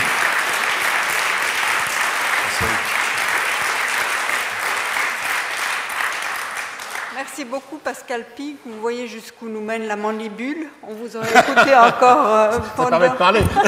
Oui, c'est ça. Alors, je crois qu'on va devoir renoncer aux questions malheureusement, mais je vous suggère très très vivement la lecture de ces livres qui sont aussi vivants que votre discours. Alors, je vois beaucoup de gens qui sont levés, mais si quelqu'un voudrait poser une question, on va peut-être voir si on y arrive dans le mouvement. Est-ce qu'il y a une... Monsieur là-haut. Où? Là-haut. Ah, ouais. Merci pour tout. Question très simple et brève. Dans les quelques cartes de la fin, notamment Révolution néolithique, vous avez évoqué la notion de cerveau collectif. Qu'entendez-vous par là? En fait, cher monsieur, vous le savez bien, les gens des villes ne sont pas plus intelligents que les gens des campagnes. Mais l'avantage des villes, c'est que les gens se connectent rapidement, sont vite en relation, et c'est pour ça que les villes, c'est pour ça que j'ai parlé de cerveau connecté, les villes permettent aux personnes, évidemment, d'échanger, d'innover, et puis de créer de nouvelles choses. Donc, effectivement, c'est une communauté où il y a des diversités et qui permettent effectivement d'avoir plus d'innovation. Aujourd'hui, évidemment, on est à une période, ça a été très bien dit tout à l'heure par Madame la vice-présidente, c'est vrai qu'on est une période exceptionnelle aujourd'hui où tout le monde, comme dit Michel Serres, vous savez, la belle expression, il dit c'est la petite poussette. C'est extraordinaire. Maintenant, on a le monde dans la main. Petite poussette, c'est extraordinaire. C'est jamais arrivé dans l'histoire de l'humanité, chers amis. Hein, donc là, aujourd'hui, peut-être pas. Donc, mais ça veut dire quoi? C'est qu'on est tous connectés. Et aujourd'hui, n'importe qui dans le monde, où que cette personne soit, peut être connecté. Quand je fais une conférence, vous pouvez vérifier ce que je dis directement. Et on est déjà au seuil d'une révolution entamée extraordinaire, où, comme jamais dans l'histoire de l'humanité, d'imaginer quand même... Alors, 40% des personnes dans le monde sont connectées actuellement, d'après les derniers chiffres que j'ai lus, mais ça fait quand même plus de 3 milliards de personnes qui sont connectées. Donc, je crois qu'on rentre dans un âge nouveau de l'humanité absolument extraordinaire, et ceci a commencé dans les villes, bien sûr. Oui, oui, bien sûr, bien sûr. D'ailleurs, la science, cher monsieur, je vous l'ai dit tout à l'heure, la science ne se fait pas seule. Einstein, on a tous en tête la photographie de la fondation Solvay. Hein. Einstein est entouré de génies. Platon est entouré de génies. Darwin est entouré de génies. Lamarck est entouré de génies. Hein. La science est une aventure collective dans laquelle, d'ailleurs, et c'est le grand Alexander von Humboldt qui avait mis ça en place, la science n'existe pas si on ne communique pas entre nous et si on n'est pas dans un système ouvert de critique, d'appréciation collectif. Hein. C'est ça qu'il faut bien comprendre. Et la science, d'ailleurs, on était tellement pressé de communiquer qu'on a inventé Internet et qu'on vous l'a donné. Ouais, donc c'est quand même sympa. Donc voilà, donc quelqu'un d'intelligent tout seul, ça n'existe pas. Voilà, c'est aussi clair que ça, sauf ceux qui embêtent les scientifiques, mais ça c'est autre chose.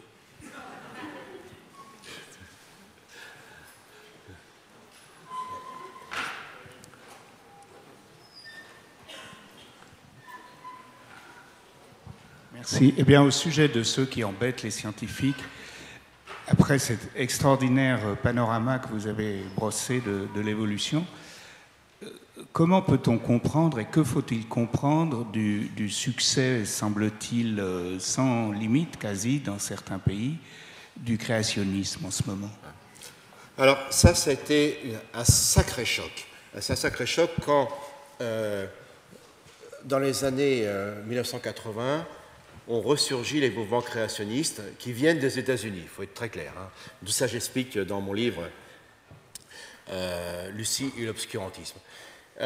Et ceci a réémergé à la faveur de la révolution conservatrice qui accompagnait l'arrivée de Reagan.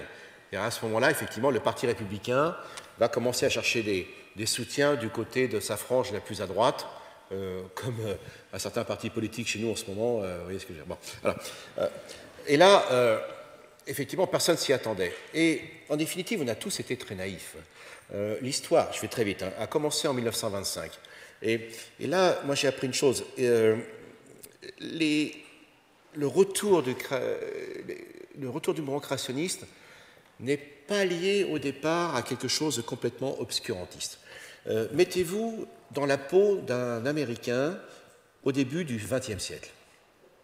L'Amérique est grande, elle est isolée, Et son problème à l'Amérique, est-ce qu'elle intervient ou pas? Ça a toujours été un problème de l'Amérique, est-ce qu'elle intervient dans les affaires du monde ou pas? Enfin, en tout cas, jusqu'à cette époque-là. Et au moment de la Première Guerre mondiale, il y avait ce qu'on appelle des missions humanitaires aujourd'hui, qui sont de part et d'autre du front, hein, du côté des Allemands et du côté des Alliés, parce que l'Amérique n'a pas pris parti.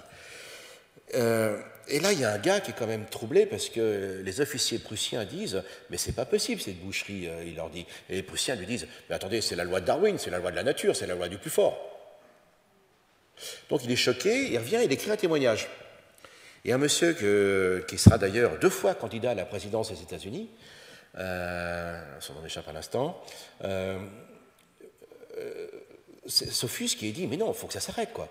On ne peut pas justifier la barbarie par des lois de la nature et par Darwin. Et puis en plus de ça, je vous rappelle, c'est les lois sur la laïcité en Europe, notamment en France. Et puis en plus, c'est la révolution bolchevique. Donc ça commence à faire beaucoup, vous voyez. Et donc là, il va développer un mouvement pour qu'on n'enseigne pas à l'école les théories darwiniennes qui disent que la barbarie naturelle doit intervenir dans les affaires humaines. Donc ça partait vraiment d'un mouvement tout à fait humaniste, c'est clair. Donc, ils vont interdire l'enseignement de la théorie darwinienne, sauf que les enseignants laïcs et les biologistes ne sont pas d'accord. Il va y avoir procès, c'est le fameux procès du singe de 1925 à Dayton, dans le Tennessee. Et là, ce qui est incroyable, on a le candidat à la présidentielle américaine qui est là, et M. Darrow, qui est un des plus grands d'ailleurs avocats qui défend les laïcs. Et ça passe middle of nowhere, comme on dit là-bas, mais sauf que c'est le premier procès radiodiffusé nationalement. Donc ça prend une ampleur extraordinaire. Les créationnistes vont gagner, mais c'est une victoire à la Pyrrhus, le procès, mais tout le monde retourne dans ses pénates, donc on avait oublié ce truc-là. Arrive la Seconde Guerre mondiale, l'Amérique donc, nous aide, comme vous le savez, et puis les Russes sont en tête, hein, vous savez, avec l'histoire du Spoutnik, etc. Et les Américains commencent à s'inquiéter, et ils développent un programme scientifique absolument énorme, où il s'agit donc d'assurer la domination de l'Amérique face au bloc soviétique.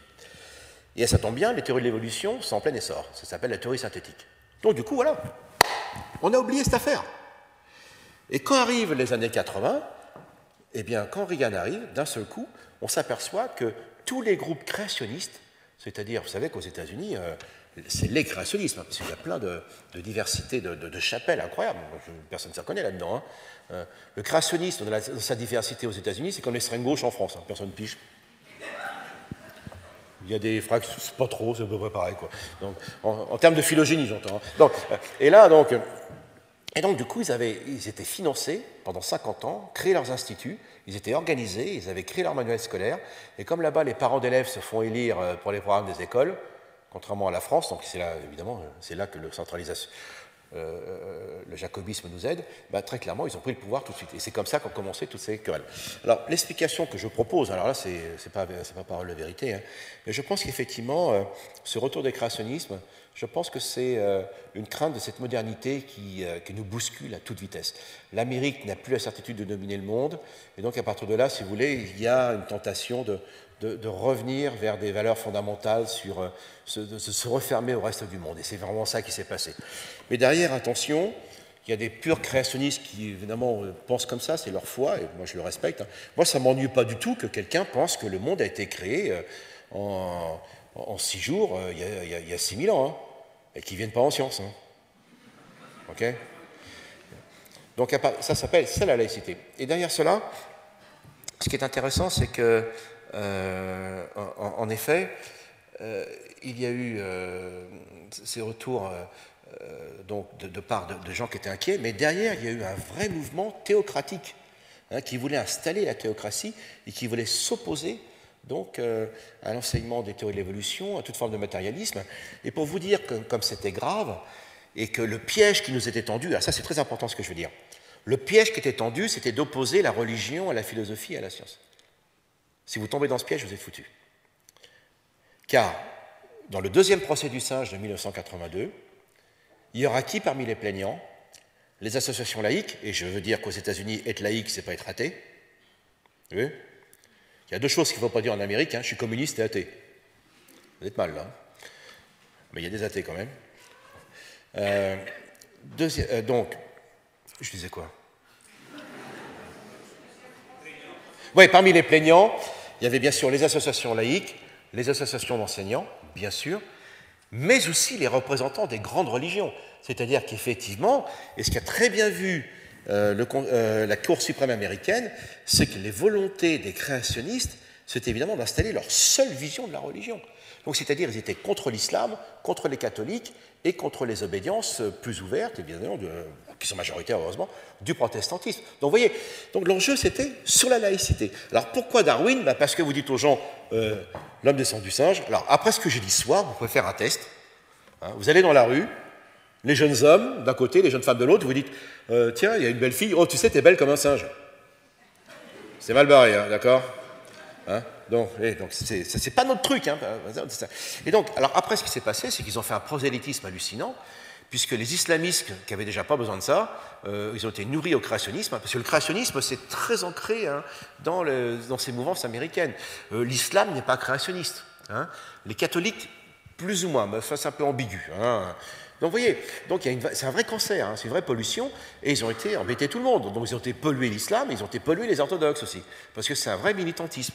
Donc, vous avez un groupe, voilà, qui doute, qui n'est pas à l'aise sur cette terre, qui pense que c'est une malédiction d'être sur la terre, qui est contre la laïcité, et donc, partant, c'est plus facile de passer par Darwin et les sciences, mais ils ont pu passer par autre chose, hein, sauf que là, c'est quand même plus facile.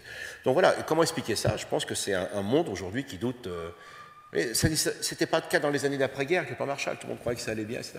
Donc je pense que c'est un symptôme d'une inquiétude sur notre devenir. Voilà, en tout cas, c'est ouvert à interprétation. Là, je ne suis pas plus compétent que vous jusque-là, à ce moment-là. Merci. Pardon, j'ai un peu long, mais il fallait expliquer le truc. Mais ce n'est pas science-religion, hein, c'est faux. Moi, je travaille avec des théologiens. Moi, j'ai une devise. Hein. Il n'y a pas un seul chemin qui mène à l'homme. Moi, j'en connais un. Et quand j'ai face à moi un croyant ou une croyante qui partagent les mêmes visions de laïcité, d'humanité, et sont... je préfère ça qu'un abruti évolutionniste qui est darwiniste et qui élimine les autres. Hein. D'accord? Voilà, je vous remercie encore infiniment et je vous souhaite une bonne soirée. La prochaine, ce sera le 4 décembre sur l'Ukraine. On change. Bonne soirée et merci beaucoup à vous tous.